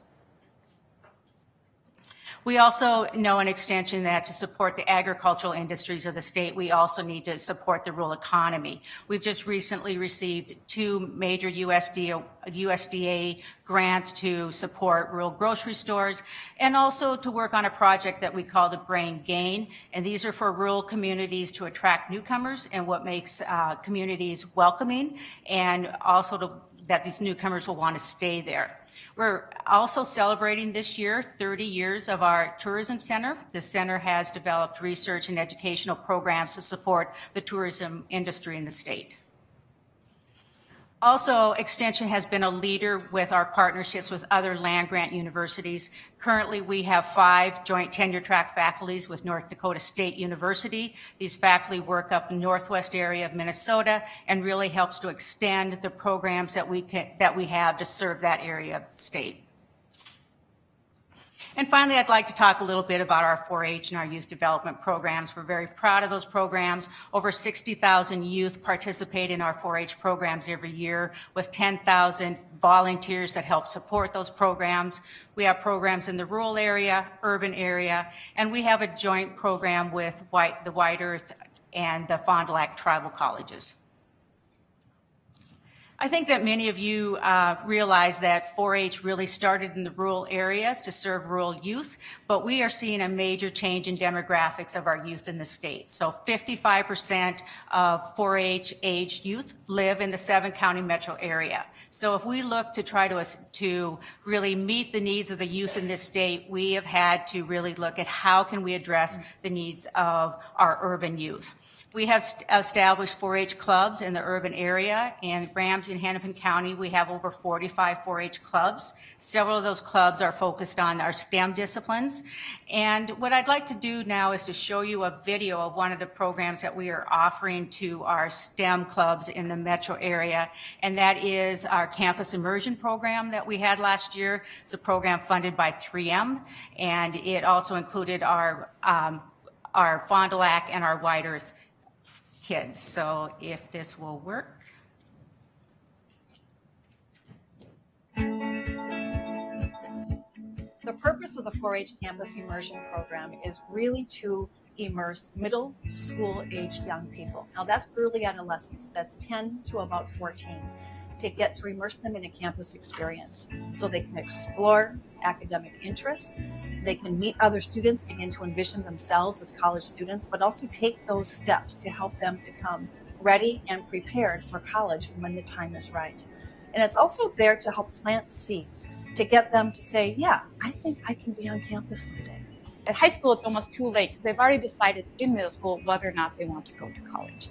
So there's this critical time that we really want them to say, hey, this is for me and I can do this. So they come onto campus, they stay for 4 days and 3 nights in the dormitories, they eat in the cafeteria, they ride the shuttle, and they engage with STEM learning as faculty, staff, and students. In order to really move this nation of ours, we need to build the next leaders, and so to do this, today is when we have to expose them to some of these great careers that we have. And so by partnering with 4-H, by exposing some of these kids to some of these programs, have been not only very beneficial to the community, but it's been very beneficial to the youth and the families that we serve. Like so far, I really like all the science things here, so I might look into that. I enjoyed the virtual reality experience because I was able to look inside a room someone else created and designed. I like this college, so I think about it as my mom could come here. I remember a kid last year saying, this is my key to my dorm. This was his, he belonged here. And that's so important because we know from research that if young people can't actually see themselves going to college in the future, then all those other things that they need to do to achieve it are so much harder to achieve. So it's really important here at Campus Immersion that we foster that imagination that they have to see themselves having higher ed in the future. Thank you. Thank you, Dean Durgan. Please, Dean Burr. Hey, Regional Maury, members of the board. Thank you very much for advice here today as well. Happy to talk about our research and outreach centers. Research and outreach centers here at the University of Minnesota are part of the College of Food, Agricultural, and Natural Resource Sciences. We treat them as similar to academic units in the sense that they are part of our research collaboration with the departments and CFANs as well. This slide is meant to put in the context of our mission as a college, and we talk about that frequently as just nourishing people while we're using, preserving, and actually renewing our natural resources. This slide, to give a bit of explanation, on the left is basically a representation of the agricultural land and forested land we have in Minnesota. And right now, agriculturally, we use 27 million acres of land in our agricultural production systems. Of that 51 million, of course, there's some of that's in urban areas and other areas. The one on the right, which is all brown or green, depending on the color of the screen, shows what would happen. We did a thought experiment with the economist Phil Pardee, who's a world-renowned expert in agricultural research innovation. And if you took all of the technology in agriculture out of the system that's been developed since 1949, so fertilizers, new crop varieties, mechanical methods, and so on that have been developed since then, we would farm 57 million acres of land in Minnesota of 51 million acres. So that doesn't add up. We'd annex some of Manitoba to get it done. And it sort of gives that counterintuitive example. Earlier, we were talking about GMOs a little bit and some of the technologies are coming along. But the reality is agricultural research, whether we look at it as feeding the world or simply trying to reduce our footprint on our natural resources, is vital. And the research and outreach centers are critical to that function and role. This is basically, it's not an accurate, quite representation where they're located. It's pretty close, but you can see they're around the state. And even early on, the St. Paul campus, the research farm there originally was on the Minneapolis campus site. It moved over to St. Paul. And shortly after that, there was a recognition that to do research that depended on the vast differences in landscapes across Minnesota, and that's soils, that's different, water availability, it's climate differences, pest and disease issues, that there was a need to have these research centers around the state. I'll go through just some of these very briefly in terms of their scope, and I break it into sort of the biomes of Minnesota. In the northeast, of course, up in the upper right-hand corner, those are the forested areas, of course, mining and so on is part of that as well. There are 3 centers that are in that area: the Cloquet Forest Center, the Hubbardcheck Wilderness Research Center, and the North Central Research and Outreach Center. All of them have some role in forestry, forest resources, forest ecology, wildlife, fisheries management, and forest product development. So a key part of Northeast Minnesota's economy and innovation happening there. They partner by dint of location with University of Minnesota Duluth, as well as the Natural Resource Research Institute. So these partnerships go across, not just in the RLCs, but across the system as well. On the left side, the western side of the state, that vertical line, that is all basically prairie lands. Quite different soils because of Lake Agassiz and the formation, glacial tills, and southern part being largely prairie-based lands with grasslands. But all of them work on cropping systems and row crops. Northwest is really well known for their research in small grain crops. Now that's moving to corn and soybean crops because of changes in climate and changes of varieties developed. So over the last 50 to 100 years, corn and soybean production has moved 150 miles on average north. And that's going to continue to progress. So when you think about the ROCs, the research that's being done there is changing along with that march of what's happening with these changes. And they become even more vital to how do we make this place-based research effective as we have these changes occurring with pests and climate adaptation. There's 4 sort of clustered to the east and central part. The Sandplain Research Farm, I'll talk about that a little bit later. The Horticultural Research Center, which is where the Honeycrisp apple and our cold hardy grapes, in fact, they won a medal a year ago for their research on cold hardy crops, have kept Minnesota at the leading edge of some of that production. And then the Rosemount Research and Outreach Center is still in active use, even as it's going some transformation. And the Southern Research and Outreach Center is really focused on biofuels and some livestock systems. So they all, though, are unique values in the sense of because of their location. And what's happening is the value of that location, we're starting to understand more and more as the science is moving towards understanding the microbiomes of the soils and how that's influencing crop production, reducing the use of some of the pesticides and herbicides we're using, and also thinking about that climate adaptation, extreme rainfalls. How does that affect the actual adaptation of what happens in the lab to these living laboratories where we're bringing that out into the field and making sure that the farmers and foresters and others in Minnesota are taking advantage of that research. So that's a significant research platform. Economically, we've also done a lot of research on returns to R&D. This is actually in a published report that was used by the federal government, so their funding questions. In Minnesota, there's a $40 to $1 return to agricultural research. If you look at the rest of the country, it's about 21 to 1. And the reason for that is we have a very productive operation here. When you think of the soils, the climate, the rainfall, all those assets, the natural resources Minnesota has, when you put $1 of R&D in here, we have a more productive space to use that. So the idea is to communicate with our legislators, both in Minnesota and federally, that those returns to investments in ag R&D, and as we heard earlier about funding resources declining in some areas, there's a need to support that funding because it has significant impacts on our ability to deliver those.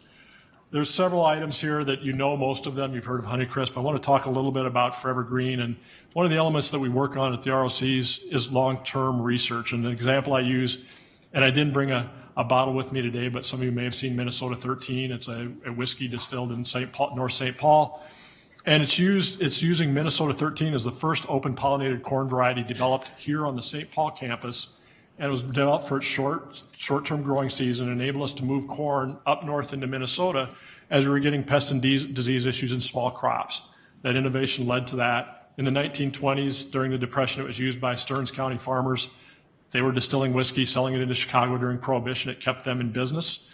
And in 2017, a company in North St. Paul is using it to develop a new business in distilleries as they're growing as a distillery. So over 150, almost 150 years, there's still a return to that investment in Minnesota 13. And that's a common story.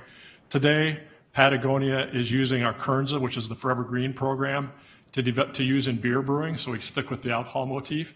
But the difference in that research is now, rather than looking at it is a yield factor, but these new crops have ecosystem service values. They're improving water quality because they're cover crops.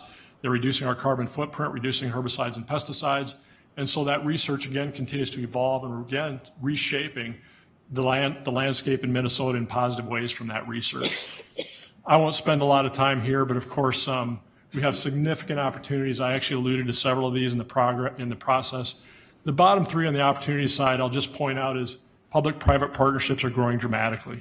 When I talk about Kearns and Forever Green, that is a program that's being funded by several firms here in the Twin Cities. I know General Mills has been a significant proponent of that work and bringing that into their systems for both values. The values, when we talk about that, of how do we get improved food ingredients and how to create economic value for farmers, and how do we improve our environment, natural resources, and adaptation in Minnesota. So those partnerships are very vital and growing.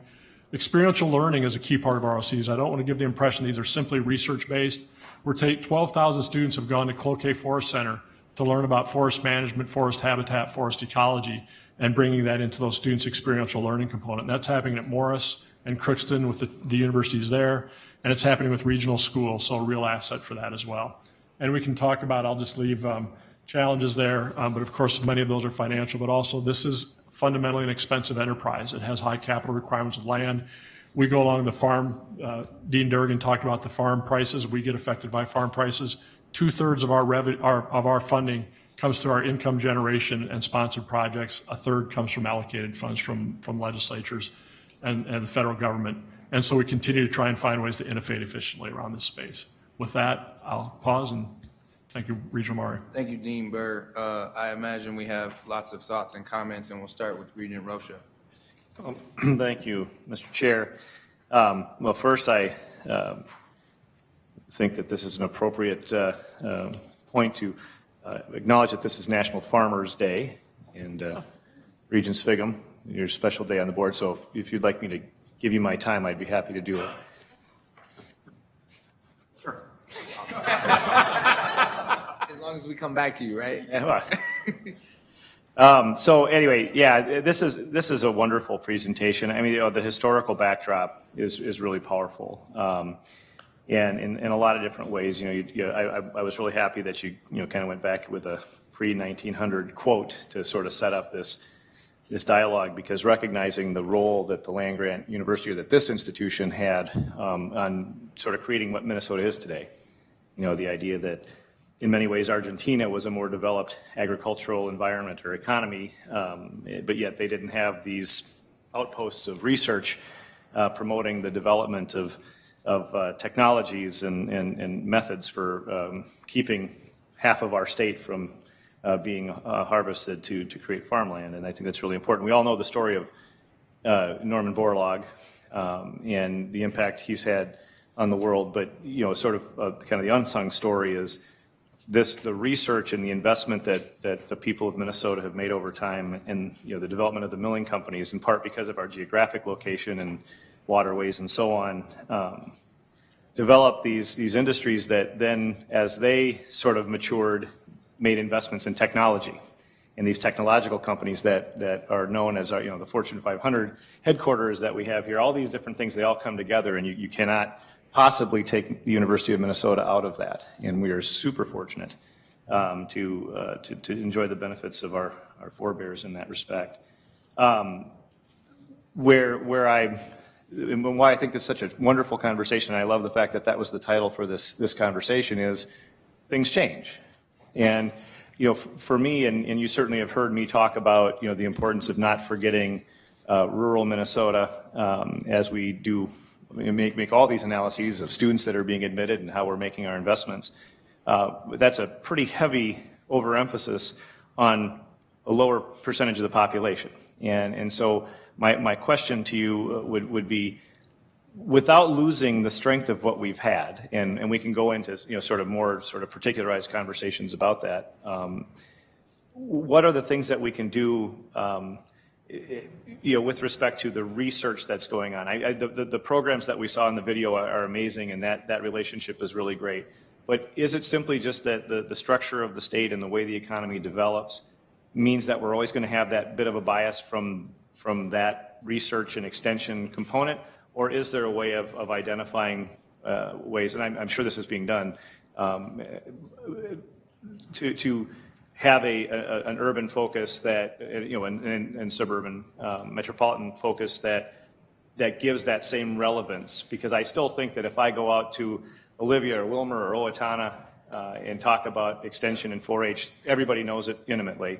But if I talk to somebody in Eden Prairie or Orono, they may not have that same sense. What does the future look like? Dean Durgan. Chair Amari, Regent Rocha, I think the answer is it can't be either or. It can't just be rural, it just can't be urban, that we have to find a way to really expand those programs. And I agree with you that 4-H extension is not known as well in the urban area, but I think part of it also is that people don't know it's extension. So our Master Gardener program is very active in the urban area, and it's a matter of making sure people know that that's extension. That's the University of Minnesota. So part of it is just recognizing, but from where we're looking at is, especially in 4-H, right now in the state, there's 1.2 million youth of their age range that they could be in 4-H. 55% of them live in the metro area. So we have to find a way to serve our rural youth, but also to bring the benefits of 4-H to the youth that are living in those metro areas. So we know that youth that are 4-H, that they graduate from high school at a higher rate, they go to higher education at a higher rate, and they're more likely to engage in STEM disciplines. So all of those things you want youth to be, we have to try to bring those factors that 4-H can bring to those urban youth too. So it can't be either or. We have to find a way to grow the pie, and we can't forget our roots, but we also have to expand. Thank you. Regent Anderson. Thank you, Regent Amari. Again, I'm from Douglas County, the home of Minnesota's 4-H, so I always like to let the Durgan reminder of that. I sat here and I was listening to the science and humanities talk, and it was a little bit over my head, and so I'm kind of glad that we're into this talk because I really understand this. I just want to say, it's good for me to learn, don't get me wrong, it's good for me to learn, but I just think there is so much that extension and 4-H can do for our populace in the state of Minnesota. And I know we've had these discussions, but I just talk about in rural Minnesota, the brain gain research, they're teaching us that while our children leave between age 20 and 27, 28, they all want to come back between 30 and age 45. And rural Minnesota is not losing people. We're just not gaining as fast as urban Minnesota. And so understanding the research that's been done on that has really helped our economic development, our Chamber of Commerce. We talk about it all the time. Extension, I think there's less small farms. The people that are farm families tell me that they sometimes rely now on their seed companies more than extension because of that. But I still think having those 87 counties with an extension agent in, there is some University of Minnesota visibility there, and we just got to continue to use that. Finally, I think I'm a very firm proponent, and Dean Durgan, you mentioned all the reasons for being in 4-H. One of them, that girls especially excel in STEM, from non-4-H people. I think there are ways, if our education people ever get together, that 4-H can really help the achievement gap problems we have in Minneapolis and St. Paul. People get in them. So I'm from the home of 4-H, but I'm right on the same wavelength that you in the Twin Cities are. So thank you. Excellent. Regent Beeson. Thank you, Mr. Chair. Thanks, presenters. We think so much about the agricultural research and the other sciences when we bring up the topic of land grant. That's our history and legacy. But as I go through drive around the state in the small towns, it's really about the issue. There are those opportunities around science, and I get that. But a lot of this is about sort of the social sciences, and I was reminded of that when we were in Morris, had the presentation on the Center for Small Towns. The impact that that program, I know that reports to Morris, it's not, there's a dotted line to extension, but they're facing depopulation, they're facing income disparities, they're facing loss of regionalization. So we doing as much as we can about, and that's why I love 4-H, because it's developing people. And so we have to be focused on the people as much as anything. One of your background materials said that 1 in 30 rural people have to get involved in a position of leadership for those areas to sustain themselves. That's pretty frightening to think that we need that. So it's a balance between the traditional science and land grant duties and the rest of what we do here at the university in social science work. Thank you, Regent Beeson. In honor of National Farmers Day, Regent Swigum. Mr. Chairman, thank you. Not knowing or even caring is National Farmers Day. I feel like I'm compelled and maybe even coerced to ask a question since you brought it up. If I could, first of all, I'm going to give you a compliment. To a friend of all of ours, I had a reason to call Dean Burr 2 weeks ago. Is that right? Yep. And I think he has taken care of the situation for a friend of the university's. I thank you for that, and I thank you for bringing me back late at night. I especially appreciate those people on our staff who will be not watching the clock at 5 o'clock, that are willing to call at 10 o'clock at night. It means a lot, Dean Burr, it does, and I thank you for that. My question then will get to be, see, one of the things that we've been obviously involved in the past decades was resistant soybeans, resistant to rust. What about the big issue of the white mold right now? Are we developing research in soybeans resistant to white mold? That's Regional, or Chair Omari, Regent Swigum. We have specifically pathology is working on white mold in soybeans and developing and looking at a lot of that research is geared towards multiple resistance management across those. So the specific research on white mold right now, I'm not sure where that stands as a research program, but that is in their program. In fact, the individual that called to discuss with the Friends of the University of Minnesota is working in that area. That probably is our biggest problem in that crop right now. Right. And that's one of the, Regent Swigum, one of the big challenges is that we're seeing these emergent diseases and greater pressure because, for example, a lot of that's dealing with, how the climate is changing with regard to rainfall, when the warm and cold weather is coming into play with that rainfall. So we've had very late rain this year, a drier fall early on. And so the science that we've been using in the past to address those questions is needing to be adapted to those changes. And so that's where we're seeing this constant pressure to invest and continue to look forward at what are those challenges that are occurring because of those changes in climate. It used to occur because we're removing crops on the landscape. Now the climate is moving relative to where the crops are standing, so we're changing the dynamics of that. So, Mr. Chairman, Dean Burr, thank you. Keep the research going in that area, in that particular disease. And thank you again for calling me back a little after 10 one night. My wife does not thank you. So moving along, we have several members that want to get in. Regent Shute. Thank you, Chair Omari. I think Dean Bohr was actually trying to just leave you a message. I don't know what page this is on in the actual presentation, but it's page 50 on the docket. It's the one that talks about the economic returns. Mm-hmm.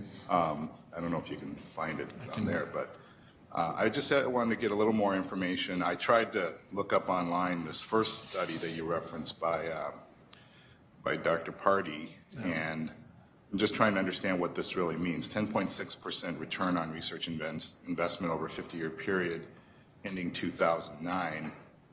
Is that 10.6 annual return or just over the whole 50-year period? And then next question is, if that, could we get some more numbers or more details around the 40.6 $40.60 for every $1 invested. I mean, that's pretty good. Where's Stuart Mason? Is he still here? That's a pretty good, it doesn't say if it's 1 year or how many years it is, but those are big numbers.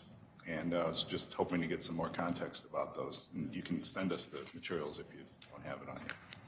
Dean Burr, you want to comment now? Chair Omari, just briefly perhaps. Yeah, please. Chair Omari, Regent Hsu. The 10.6% return is the long-range return to agricultural R&D, and actually in that study, as a brief background of that, we saw numbers as high as 300% coming out of those, and what this research did, so it's quite a bit lower than that, was looking at if you compounded even a 10% rate over 100 years, you'd get a dramatic impact of those returns, so those equivalent viable. So there's different methods coming into that. And that was over an annualized year-over-year basis, that number. Right. The 40.61, if I recall that study correctly, and I can get these to you as well, is based on the overall long-range returns to $1 invested, and they had some time frame they were doing that over. So there's a slightly different, depending on the study's interpretation of them. But I'll have Professor Pardee get those numbers to you, and I'll try to call before 10 o'clock at night to get those to you as well. So thank you, Regent Hsu. 9:59. I just realized, I think I may have been pronouncing your name incorrectly this entire time. Dean Boer or Burr? For the record. It's Boer. Boer, okay. Both of them are wrong. All right, I apologize. I answered all of them. As someone who gets his name misproperly call him Bob. pronounced all the time, I want to make sure I say Brewer. So everybody got that? Regent Powell. Thank you, Chair Omari. Just a couple of quick ones. Both of you, thank you for your presentation. I mean, I'll speak for myself, but I bet I speak for the board. The work you do is absolutely mission critical. I mean, in fact, it's probably a third of the mission that we try to deliver, and so I think we really appreciate what you do. Dean Burr, a question for you. You in going through a number of the programs, you didn't. I think the words water were on a page. You didn't mention water, but water quality seems to be such a huge and growing issue across the state now. Residents care about it. Farmers, I know, care about it. It's increasingly challenging in parts of southern Minnesota. It's becoming a divisive sort of win-lose, if you will, political issue. And I'm wondering if this is an area of focus for your team, or is that done elsewhere? But maybe if you can comment on this water quality issue that I think we're going to face increasingly in Minnesota. Dean Brewer, please. Chair Omari.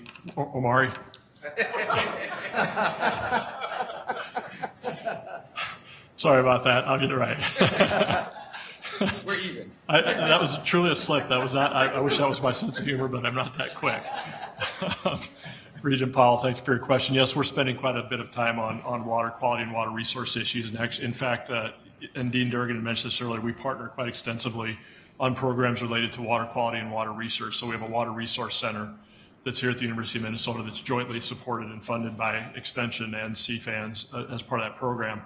And many of our programs now, and many of you may have seen the report coming out from the Minnesota Pollution Control Agency this past week on water quality in the Minnesota River watershed. And we're working extensively on issues related to tile drainage issues. How do we manage those landscapes? Of course, when I mentioned Forever Green, how do we utilize cover crops to keep nutrients on the landscape between that, as we come the brown season of the year, which is actually about 11 to 10 months of the year where the ground is not covered. Developing new crops that can be actually, instead of having the row crop systems that we have now, or in concert with those, actually, it's not necessarily a replacement, finding ways to develop marketable, economically valuable crops that have a lower footprint on nitrogen utilization, phosphorus, retains those in the soil, and increase that productivity. So we do quite a lot on tillage methods. So we're spending, in fact, probably across our programs, there's not in the cropping systems, soil fertility issues, that just spreads across many of our faculty. It's really integrated into our programs. And the Water Resource Center is just a manifestation of one focus point around that. Thank you. Thank you. Quick follow-on. I think I read that one or both of you are entering sort of a strategic planning cycle. I think I read that in notes. So I guess I'll speak for myself. I would encourage you, given the importance of the work that you do, the conversations you've had with consumers on, your users on which are the best programs and, which could be improved and kind of what's working and not working. I think it's such an important resource. This is a good time to kind of take stock of where are we, what's working, what's not working, what do we get rid of, what do we add? And the reason I urge you to do that is because I do think I really think it's crucial, to our success and taking the time to get that feedback and incorporate that in your planning, I think would be very positive. Thank you, Regent Powell. So with that, thank you to the presenters for kicking off the first part of this series of conversation around the 21st Century Outreach Mission. We're going to transition to an update on online learning offerings. And if you're watching the clock, we are behind, but we are the last meeting of the day. So I'm going to go ahead and say that the following conversations and the previous conversations were too important to cut short. So I appreciate everyone that we may be a little bit late today. Regent Johnson. So with that, I'll have Provost Hanson introduce the item. Thank you, Chair Omari, and members of the board. I'll try to talk fast. We're giving you kind of one overview of online learning opportunities at the University of Minnesota throughout the system. There are many lenses we might bring on this. We gave you some materials in the docket indicating the considerable efforts that are underway on our various campuses. We're pleased to have members of the faculty and administration here today, again, to provide a sketch of some selected activities. We're happy to return to this when we see what other foci might be of interest to you. There are a variety of activities at the U of M that involve online learning. Wholly online courses and programs and the outreach and extended service they may provide are, of course, salient. And we should note, though, that our faculty invest a great deal of effort to enhance the educational experiences of our resident students, developing activities and instructional content that's delivered online and in interestingly interactive ways. Instructional strategies involving blended learning opportunities offer innovative ways to engage students with the course content and with each other and enable different sorts of opportunities for time spent in class. In physical proximity with other students and the instructors. So there's a lot of stuff going on there. We aren't going to be talking much about that today. System-wide, about 12% of our programs are delivered to some extent online. There are special opportunities for online delivery in some of our professional programs, and our Crookston campus is significantly committed to online delivery of its programs. Some of you may remember from previous programs outlined in the consent agendas, all new programs coming from the Crookston campus are simultaneously prepared for online delivery. You'll hear more from Chancellor Holtz-Claus on that at work in just a moment. Greater percentages of our courses continue to be mounted online. As a system, we're approaching having 10% of our courses online. And again, this percentage doesn't include the blended course content that we mentioned above, where it may be that the lectures are online, but then there are face-to-face discussion sections. We've recently begun the process of moving to a new learning management system. New efforts are underway in connection with that implementation to help faculty rebuild their courses in ways that encourage and sustain online delivery. Although online courses and programs may seem easier or cheaper to construct, teach, and sustain compared to face-to-face versions, it's important to remember all the components that are necessary to create and sustain this mode of delivery so that in the end it's not usually cheaper. There are both technological and pedagogical elements that must be harmonized successfully, and doing this often requires attention from both faculty and special instructional designers and a new transformed category of employees. It's a new, differently collaborative way of working for many faculty, and there's some faculty development that has to go on to make that work smoothly. Students in these courses and programs often need a great deal of support in their online courses, and now that support may be 24/7. I mean, that's the virtue, that they can do it any time. It's also the challenge for us in supplying the support they need 24/7. And students may still need the personal, the in-person touch in advising and other matters that are crucial for academic success and degree completion. So We need, on the one hand, technological capacity as well as staffing and support mechanisms to build and sustain online programs, and on the other hand, the same personal touch that is often important in pedagogy. I should mention before I turn this over to the presenters that last summer I charged a committee of faculty and staff, most of whom routinely work with a broad scope of online learning issues, to provide guidance on the development of a system-wide vision for online learning. The steering committee has been asked to create a strategic positioning statement about the role and value of online learning at the University of Minnesota system, offer direction on how to provide operational support for the strategic growth of online programs, how we might leverage and support existing programs to build a collaborative approach to sharing resources, faculty development, and best practices for online education, how to ensure that the colleges and academic units and campuses have guidelines for online teaching and course development. This can be sometimes a bit of a wild west as people mount things that don't go through the normal procedures. They do go through the normal procedures here, but as we were, for example, getting in on the first round of MOOCs, we've been experimenting. And we need to develop a process to evaluate the efficacy and the value of current and emerging system-wide technology supporting teaching and learning, and recommend those that enhance online learning. So today we're going to have people who've been heavily involved in these enterprises from one range of activities to another. We have Professor Chris Kramer, who's the Associate Dean of the College of Science and Engineering and Professor of Chemistry, and was involved in that first effort when we joined Coursera, and has done himself personally a MOOC. And we have the Chancellor of the Crookston campus, Mary Holtz-Claus, and we have Phil Miller, the Assistant Dean for MBA and MS programs in the Carlson School of Management. Thank you, Provost Hanson. Who would like to start? Associate Dean Kramer, please. Chair Omari, I see I do have the slide that's next up. So, Chair Omari, members of the board, a pleasure to tell you a bit about what we're doing in the College of Science and Engineering. We're actually doing a lot of things in the online education space, but given the limited time, I'm going to choose to highlight today our activities in massive open online courses, which, as Provost Hanson mentioned, is something that started about 5 years ago when we first partnered with Coursera.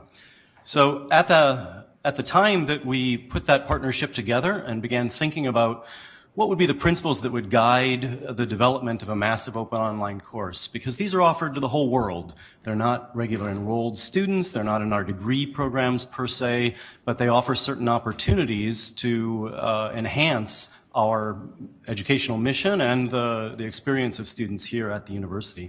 And so listed on this slide, you see a few bullet points that appear in a larger list, and they include helping the U extend its mission-related activities, the opportunity to experiment, because that's great. Faculty should always be experimenting with new teaching techniques and seeing what works well and what doesn't. Repurposing content for MOOCs to use with students here on campus and enrolled in degree programs.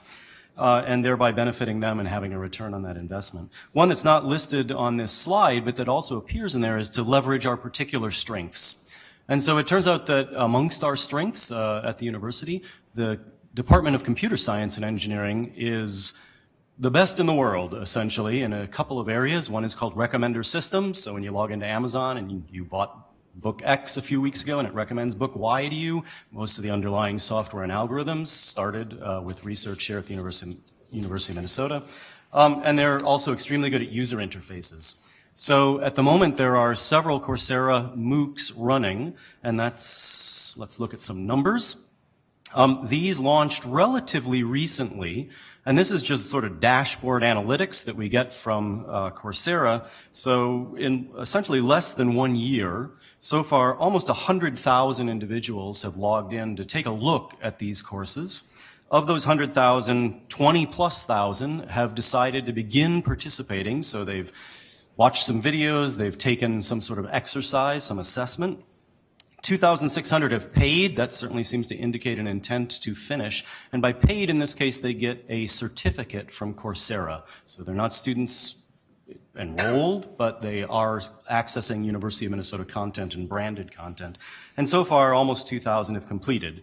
The the coursework that's analogous to this at the university with our enrolled students, they actually also access these materials. They don't pay anything to Coursera for that, and then they have additional things that happen in the classroom. So we are using this in a blended way. There are 4 additional courses I didn't add to these numbers that are launching in recommender systems. Coursera, seeing the market potential for this, actually provided upfront $75,000 to put these courses together. They have since recouped that money from the payments of the students earning certificates, and now the department and the college and the university are recouping some revenue as well as this moves forward. The University of Minnesota's Software Engineering Center is also embarking down this road because the market opportunity seems to be there as well. There are a number of other smaller MOOCs that target much smaller audiences. Mine is Statistical Molecular Thermodynamics. You may appreciate there maybe aren't 100,000 people signing up for that every few months, but I welcome all of you to drop by. It's free. I think with that sort of brief snapshot, the only other thing I want to touch on is above and beyond these standalone MOOC offerings, which we're having a lot of fun with and I think are really delivering a return on the investment, there are other things the college does. One is a program called Unite, which supports distance delivery of courses. So about 200 students per semester are able to access course materials for regular courses. These are people enrolled in primarily master's programs, for example. And that's a large program. It's got $1 million budget. It's got about $750,000 in expenses, sorry, and it brings in about $1 million in revenue. Lots of experimentation with curricular materials that are heavily online. So nowadays, when you buy a textbook for an introductory course, there are usually opportunities to also buy a sort of a smart assessment system where the students will assess themselves against problems, and if they fail to answer correctly, they're given guidance about where to look in the curricular materials in order to successfully pass, and that really helps them move at a good pace. So our chemistry and math courses in particular take advantage of these things. And last, as Provost Hansen mentioned, I guess I wanted to also emphasize, there is no free lunch in online education. There are substantial upfront costs to creating the curricular material associated with online learning. You can recoup some of that through reuse if those materials stay fresh sufficiently long. Courses should be updated regularly because curricula change as well. But it offers special opportunities, I think, in terms of access, and many students just enjoy and appreciate being able to access materials whenever, wherever, even after 10 p.m. at night. Thank you very much. That's good. Thank you.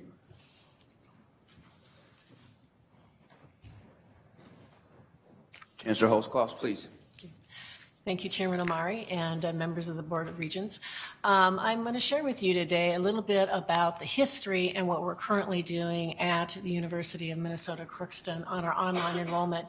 As you can see from this first slide, starting back in the mid-2000s, we began 100% online degrees. And of that right now, you can see our sort of steady growth. It looks like we had a little dip in 2016, but up again this year. And these are students who are enrolled in our 20-plus online programs.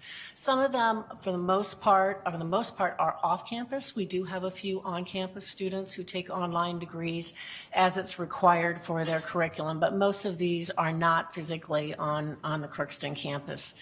I'll share with you really briefly the demographics of our students, and by gender and by race and ethnicity, they pretty much mirror exactly the students that are on campus. Our gender, I think, for on-campus students is 49% men, 51% women. Race and ethnicity is exactly the same.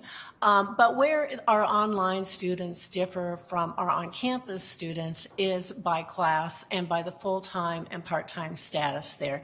And as you look down on the students who are full-time and part-time, our part-time students are online around 68%. The average age of our online student is like 32 years of age. So in essence, the students who are coming to us online, I say are students where life has happened. They oftentimes come to us with generally maybe a sophomore, junior years where they were going to school, and for whatever reason, as we all know, people's lives happens, people's lives change, and they stop going to school. And so what we're able to do with our online classes is really provide access for students who perhaps would not have ever completed their degree. And that's really the power of our online enrollment. As I was putting together this presentation, I sort of was reflecting on the modern land grant and going back to what Justin Morrill said about the purpose of the land grant was to provide access and for the sons and daughters of the working people. And in essence, that's what we are doing with our online programs. We're allowing that access for people to come to us who maybe would not have had that opportunity to finish and finalize their degree. So very briefly here, as you can see, the online students enrolled by major, predominantly accounting is our largest numbers of students, but as you look at them, you'll see a theme of management, whether it's health management, IT management, and manufacturing management. Those seem to be our most popular, which again probably reflects individuals who have been out of school for a while, find in their positions that it is either with their employee assistance programs that they're able to come back to school, or for their own reasons they're finding that they need to enhance their opportunities to be more successful in their careers. So that gives you some sense of where those are. On the programs right now, I was going to say we have most of them also tend to be in the business area.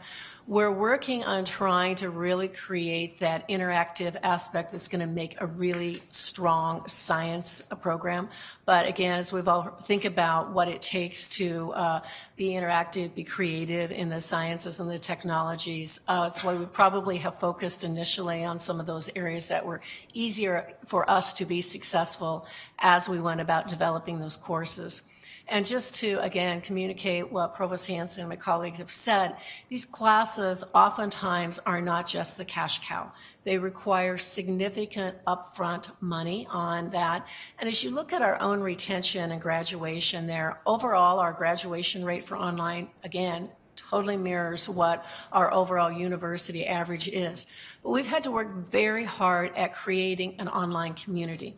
And so that requires advisors who are available 24/7. It requires creating an online community, which, sometimes when they're in the classroom, I think that community is a little easier than when you're online. And so we have to use different strategies of how we connect and create cohorts within these classes. We also have to work very hard on ensuring that both the instruction is intriguing and interesting.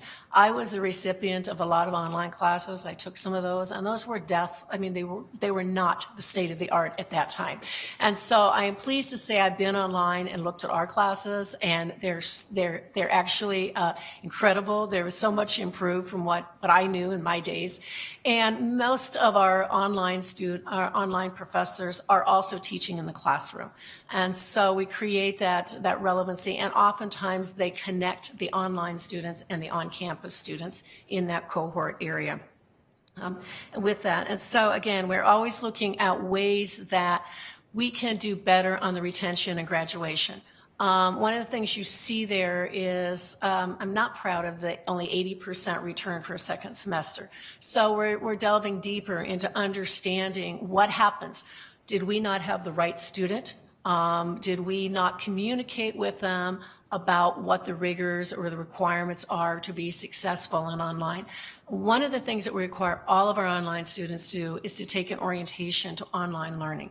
And so we try to be very transparent about the expectations, and particularly, again, if they had dropped out of school, which a lot of them had, or decided to not continue to go towards a 4-year degree, we need to also help them understand the rigors that are important on our online areas, because these are very rigorous programs and our expectation that they would be. As I said, on the demographics, the average age is just a little over 32 years of age. This demographic surprised me. I assumed, because we do have students that are in, I think we're in 4 different continents. We're in about 8 to 10 different countries, depending on the semester, and about 20 different states. But 70% of our online students are Minnesota residents. And so again, we're finding and fulfilling that access, that land grant access mission requirement. As I indicated earlier, nearly all of them are transfer students. I wanted to share with you, because I'm a qualitative researcher, a few stories of individuals who have successfully gone through and received their online degree. And I think Dan here kind of really epitomizes a student. He came to us mid-30s. He already had an associate degree. And when he was in school, he was working 2 jobs while he was working on his bachelor's online. So a very motivated student, and was able to receive his BS in health management in 2015. This student actually earned his associate degree from Alexandria Tech, and we had a articulation agreement. And so he was going to start on the Crookston campus, and he was an older student. His wife got transferred to Phoenix, and so he was able to, even I think he spent about 1 semester on campus, and then from there was able to complete his degree from his location where he lived in Phoenix during that time period. So again, I think we provide that type of access for completion of that 4-year degree. And even though many of our students are from all over the country, some live in Crookston, Minnesota. And this is an example of a woman who completed her degree, even though she lived in the community, she was working full-time, and our classes are asynchronous. So our students can log on at midnight, 2 o'clock, and you look at the logs of when they do log on, and sometimes you see these are incredibly motivated and busy people that are logging on at midnight and 2 o'clock after all of the rest of their life responsibilities are done. And so this is just an example of somebody even in the community. And recently, a couple of weeks ago, I was touring one of our corporate manufacturing plants and talking to a couple of people who are working full-time at Crookston and on our online program. Their employee assistance programs have really asked them to go back and get their degree. So this gentleman is working on his degree in management online, but again, resides in Crookston. And so sometimes we make assumptions, I thought, which I was surprised when I started to delve a little bit into the demographics of our students. Okay, or I can be your advancer if you want me to. Okay. Chair Omari, Regents, thanks for the opportunity. My name is Phil Miller from the Carlson School. I wanted to talk a little bit about, I'd say the first 5 years of what I think is going to be a much longer journey online for us, and talk a little bit about the transformation and the thought process that's had to go into that. And I wanted to hit on a few major themes first. One, almost everything I think any one of us is talking about doing is meeting student needs. Student needs are changing and evolving, and I think there's needs both around flexibility, and we haven't really talked, and I won't get into it, but also different learning styles. So there are many advantages for certain students to taking their program online. It's also about extending our reach as an institution, whether it be a college or the university. I chuckled. This morning it made me smile as I got my Starbucks, and I live in Edina. I was getting it on the way into work, and the barista who handed me my coffee had her future graduate of ASU pin on. And I don't know if many of you are aware, but ASU has a national/global partnership with Starbucks, and I asked her a little bit about her degree, and she's very excited to graduate in a few years with her Mass Comm degree from Arizona State in Edina, Minnesota. So I just kind of let that sink in a little bit about boundaries blending and reach and what's our role as a land grant. And then also instructional innovation and the challenge for faculty of learning to teach in new ways and new styles. So a little bit about our journey. It really breaks down in my mind into 4 phases, and Dean Zahir really kicked us off on this as I came into the role about 5 years ago, and we realized that really student needs were changing. We had declining enrollments, we'll talk about in a slide, and a lot of kind of buzz in the atmosphere of what we needed to do. And really then over the last 5 years, I would break it into 4 phases. There was a confronting reality phase, to steal a quote from a famous management book. There was really a piloting change phase, a program level piloting, which is different than offering a course, and then scaling for growth. I'll talk about each. So where were we 5 years ago? We had declining enrollment in our part-time MBA program. In our universe, that's our most financially successful program. At the time, it enrolled 1,200 to 1,300 students. Today, it enrolls about 900 students, which still makes it one of the 10 or 12 largest part-time MBA programs in the country. Many programs are struggling as learners' needs change. But that was really a call to action. We also see declining corporate support for students and learners, and then also our overall student satisfaction scores weren't where we would want them to be. And I don't correlate all of the change that you'll see to online, but I put a lot of it on that.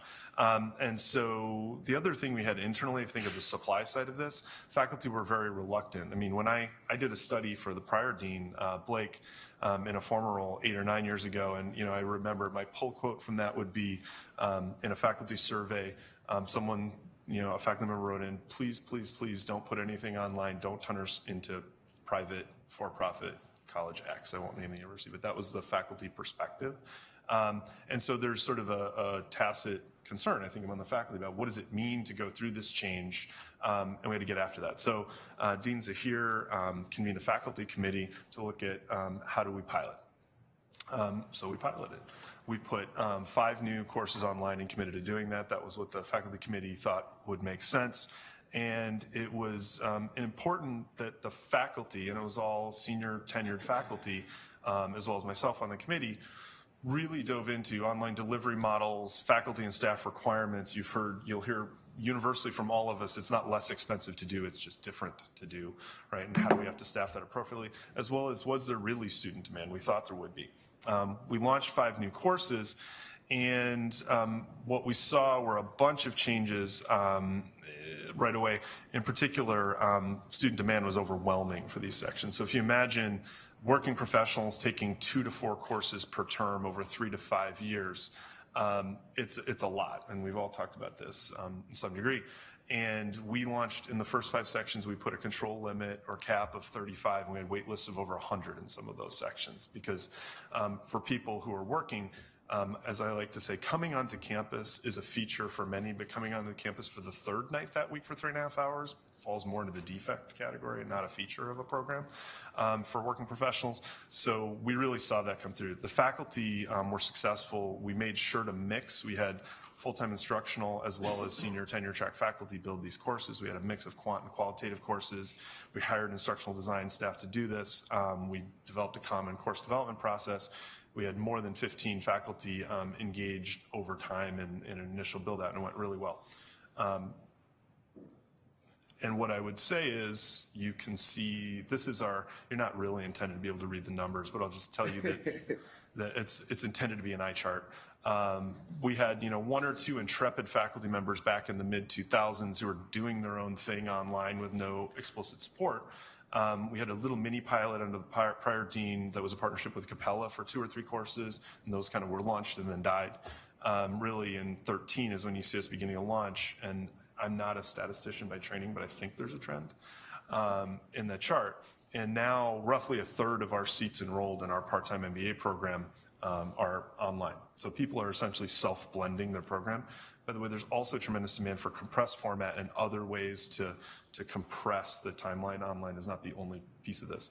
So really our 3rd phase was program level piloting. So we expanded the courses significantly. We got the core on, we did a lot of these things.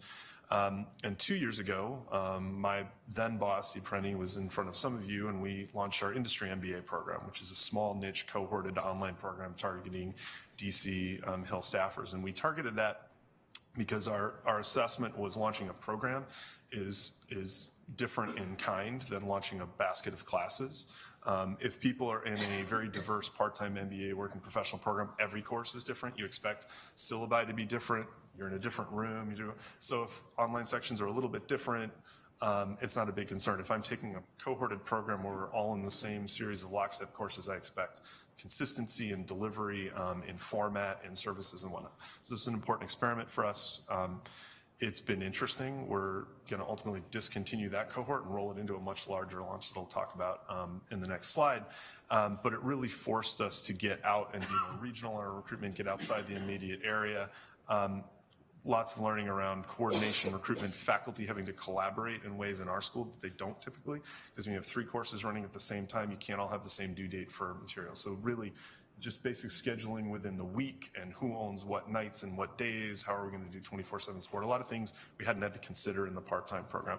And then also, it made us believe, having been a management consultant in my prior life, and there's a large ecosystem of firms who would love to help you launch your program and take 40 to 70% of the tuition revenue as the cost of that support. I'm skeptical of that, but if you don't know what you don't know, it's hard to believe you can do it yourself. So this was part of a laddering into believing we could do some of these things ourselves. And essentially, where are we today? We're in a mindset of scaling for growth and how do we move forward. So we've got a faculty committee working on what does it mean to have an at-scale national MBA program with a general management focus. And I think that's important. In our market, I just went through quickly because I thought I knew, and I went through today, 11 of 14 Big Ten business schools have online programs today. And I lump us in the 11 because essentially you could do our existing part-time program online if you choose to. I wouldn't call it an online program. It was not built to be online, so we're thinking about something different for the more national launch. But 11 of 14, the only 3 that aren't, I think will be eventually. It's hard not to be. So I think in terms of the university, these kinds of efforts allow us to reach greater Minnesota. If you look at our enrollment, more than, I think, 95% of our enrollment was within 25 miles of our physical building. If you look at who's applying in a distance format now, it's more like 70% outside that radius. So very similar to what you found at Crookston. So we think that's really important in terms of reach and mission. Instructors who develop online materials don't teach their face-to-face classes the same way anymore. If we looked at even our first 5 courses, 3 of those faculty members were senior faculty who teach our full-time day core MBA courses. They don't teach those courses the same way. One, you have to really reconsider how you teach when you imagine yourself not there. So my now boss, or associate dean, Professor Joel Walfogel, 5 years ago when I was working on this, said, I thought my content was amazing. He didn't say this. I'll fill in the blank for him. I've won teaching awards doing this. I've done it here and at Wharton and at many top places. And the second I sat down with my content and I had to consider an asynchronous delivery of it without me there filling in all the white space, I had to completely redo all my content. It just wasn't as clear as I thought it was. Well, once you've developed those assets, you don't keep them from your day students, you flip your class. You say, well, the lecture's the lecture, but we're going to do much more interesting problem sets in class. We're going to do small group discussion. We're going to do a lot of things other than me talking at you and being the sage on the stage. So you find this change that sort of subtly starts to creep in, even if you're not driving it. The other thing that I would argue, and we can have the debate, content is commoditized. In our market, you can get the entire Wharton School core curriculum for free online through Coursera. You can go take their accounting class. I mean, you're not going to get faculty attention, but you can take that course for free. So really, the content itself is not what people are engaging in a program. They're engaging in what cohort, your brand, the services around that you provide, things like Career Center, virtual advising, all the things we've talked about. So that's really important to consider in that engagement. And then tools are important, but really it's the staffing and resourcing. It doesn't, I think we found, matter whether you're in Canvas or Moodle. Everyone has a learning management system.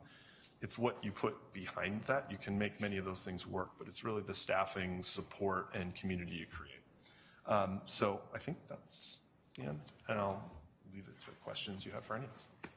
Great, thank you, presenters. I imagine that we'll have a nice list of folks who want to comment, and I might just start out with suggesting that some of the things that I am interested in are focused in some of the maybe perhaps more nuts and bolts around cost and technological needs. There were hints at some of this. Technological needs, faculty desire. I know you said there was some faculty pushback in the beginning, but is there a different desire now? Is there a place where, once we take 10 students, then we've hit a point of the cost is the same, aside from perhaps providing, technological support per student? Those types of things I think would be really helpful for us to think about strategic planning and how online courses fit into that conversation. to kick us off. So we'll take another 2 hours, and you guys can kind of dig into that a little bit. Anyone want to start with that, and then we'll call on colleagues? Sure, I'll start. In terms of cost, for us, I mean, we could get into much more detail, but just anecdotally, what I'd tell you is when we started this process, we had one person who looked like an instructional designer. She worked with all of our faculty across all of our courses, so think of it as not somebody who's focused online. Today, to support the scale of what we're doing, we have 4 instructional designers.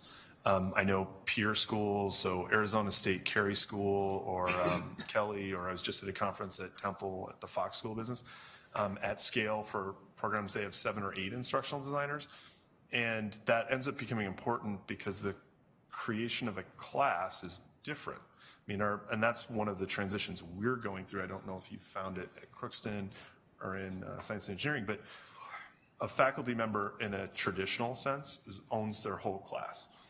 And they come to a room, they've conceived the syllabus, they've developed the lecture, they give the lecture, they're executing the exercises, or whatever, they're writing the exam. And in general, parts of that remain true online, but essentially what we were just discussing recently as we conceive maybe a larger scale is we need so much of the experience is through that learning management system, and so much of it is architected that the instructional designer takes on a different role than they would in a traditional environment. So you really have to think through what do faculty do in that new world, and it tends to be different than just leading discussion face-to-face. So that's why you need a different sort of staff. There's then also a whole set of media creation. So if you look at schools that have been doing this for a long time, they're very advanced. Crookston, we're just getting into it. The quality of that content is pretty significant, and that's staff that didn't used to exist in our universe. The technology itself, I mean, it still goes through the learning management system that the larger university leads. So the underlying technology isn't necessarily, in our world at least, at Carlson, significantly more expensive. It's more the human resources to build and deliver the content. And so faculty also need to become more comfortable with working virtually, with working at times asynchronously. So the nature of student engagement is different, and if you're completely uncomfortable with the user interface and how to engage, that can be challenging. So there's a lot of training that goes into that. I would say on the faculty side, I don't know that faculty are entirely comfortable today. I'd say what's been interesting is seeing the evolution of our faculty over 5 to 8 years, going from deeply skeptical to, I'd say the median voter is now accepting of the need to do this, whether or not they're enthusiastic. Some are enthusiastic, some aren't, but those that aren't enthusiastic are no longer objectors because they see what's going on in the ecosystem, and it's not really a thing I think that many institutions can afford to completely ignore or avoid. So, I don't know, There's the host clause? Yes, I was going to say, Chairman Omari and Regents, I would really echo a lot what Phil had said. And the other thing that's interesting that I've seen in the faculty is that it is now a community. And so it's the faculty member, the instruction design. And we have some faculty who have really embraced, because we've been at it for a few years, really embraced. And they're also doing a lot of teaching of new faculty members when they come in about how you can be an effective online. So it's created a community of faculty members that are working very closely with their support staff too. And so sometimes you don't know where the creativity is coming from, many different venues and from many different individuals. So that's the part that's been really interesting. Because I did not come from a university that had really embraced online. So that was interesting for me as I've come on board. As far as the costs, as I said, again, we have 2 to 3, depending on, of instructional design individuals. And there also oftentimes our faculty members have more ideas about what things that they want to incorporate than we're able at times at the capacity of the instructional design to actually implement those. So it's been a process from those that I've spoken with that knew what it was like before we began online to really begin. And I think we really have a culture now of innovation and creativity, but it's evolved over the last 10 years. Thank you. Regent Omari and members of the board, I don't have a lot to add to that. I think I would offer one small caveat, which is, when you have people in front of you who are enthusiastic about something, it can sound a little bit like, and that's the only way to do it. I wouldn't want to say that online education is the best way to teach. You know, different faculty are better teaching different ways. The point is to give them the tools they need to be as good as they can be. So I love teaching online. I would never go back. My lectures are all micro lectures now. But that's not to say that that's the best thing for everyone. I did work with a team, as was alluded to here, for creating my first course, and wow, that was an experience. I had to surrender some ownership. And it usually does involve, yes, designers who mentioned to me that 9 different colors on a slide were probably a bad idea. Librarians who were very helpful in finding content and the like. So those obviously, though, can be centralized resources, so they don't necessarily pose a huge financial burden. There are sort of hardware and software costs that are ongoing. Technology, if you will. My students are mad if Coursera goes down for 3 hours. And of course, they write to me and I can't do anything about it. That's Coursera. So managing those sorts of relationships and ensuring that you have the necessary backup for it, that's an additional cost. I guess what I would say is, like so many things in higher education, it's not either or. Instead, it became all that other stuff and now this too. And that is expensive. So I think the opportunity to broaden our markets and capture the revenue that is associated with that is very worthwhile. But there's still a lot of attention that needs to be paid to residential students in the classroom who will benefit from these materials, and that makes it the better to put them together. Regent Beeson. Thank you, Mr. Chair and presenters. It's been very interesting. And one of the things I picked up on was the Starbucks and ESU comment. It would be really profound for us to do a pilot program with one of our large companies in the state, a company with whom we might already have a strategic alliance, and thinking about customizing a program for their employees with the company offering money, perhaps, because, I mean, growth for growth's sake and online doesn't really appeal to me, but growth to Minnesota students, I understand we want to keep in the MOOC business, that's worldwide. But we need to connect dots between our corporate partners, that's the delivery system that's really untapped and nobody else in the state is doing it. Very interesting. Regent Shu. Thank you, Chair Murray. Thank you. Can I get a reaction to that, Mr. Chair? Sure. Did anyone have a? I'll react. Please. Please. Regent Beeson, thanks for that point. I think it's one thing that we take very seriously, at least at the management school. We do executive non-degree education. We have degree programs in a number of areas.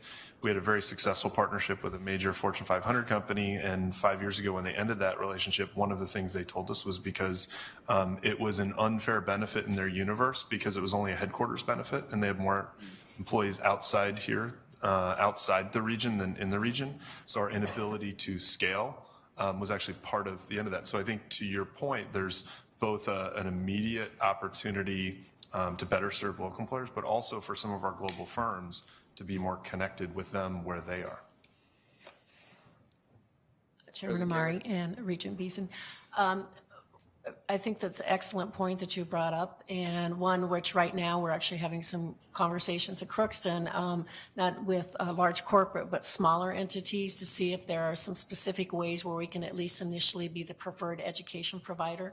And so when they go onto the employee webpage for looking for employee benefit opportunities, that all go right to the University of Minnesota Crookston to get your online degree.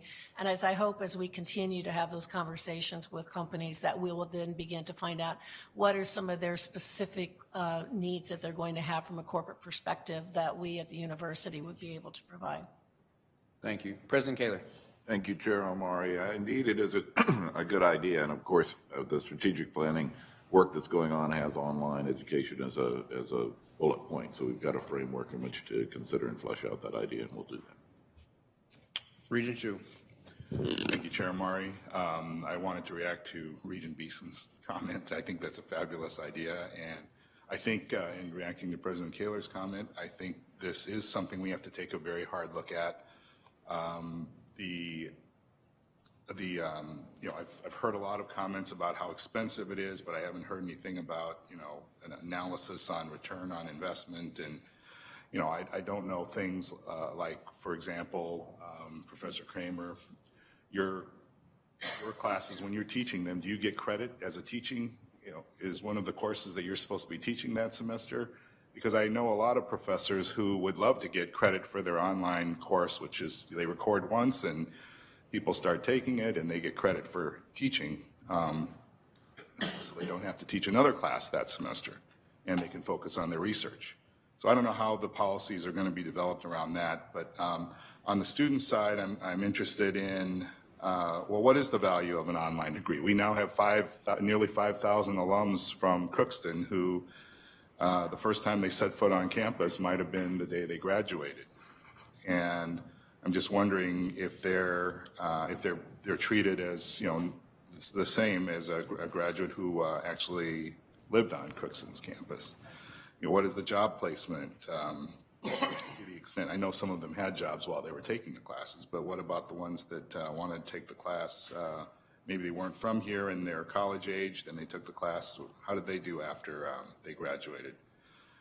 So I think we need some analysis on how we're doing. And lastly, I'll just say that, once you have the content, if you have, let's say, we have our really well-known famous professors, who already have kind of a following worldwide and they put together a class, I would think that would be a class that people would continue to want to take, the Nobel Prize winners or, whatever.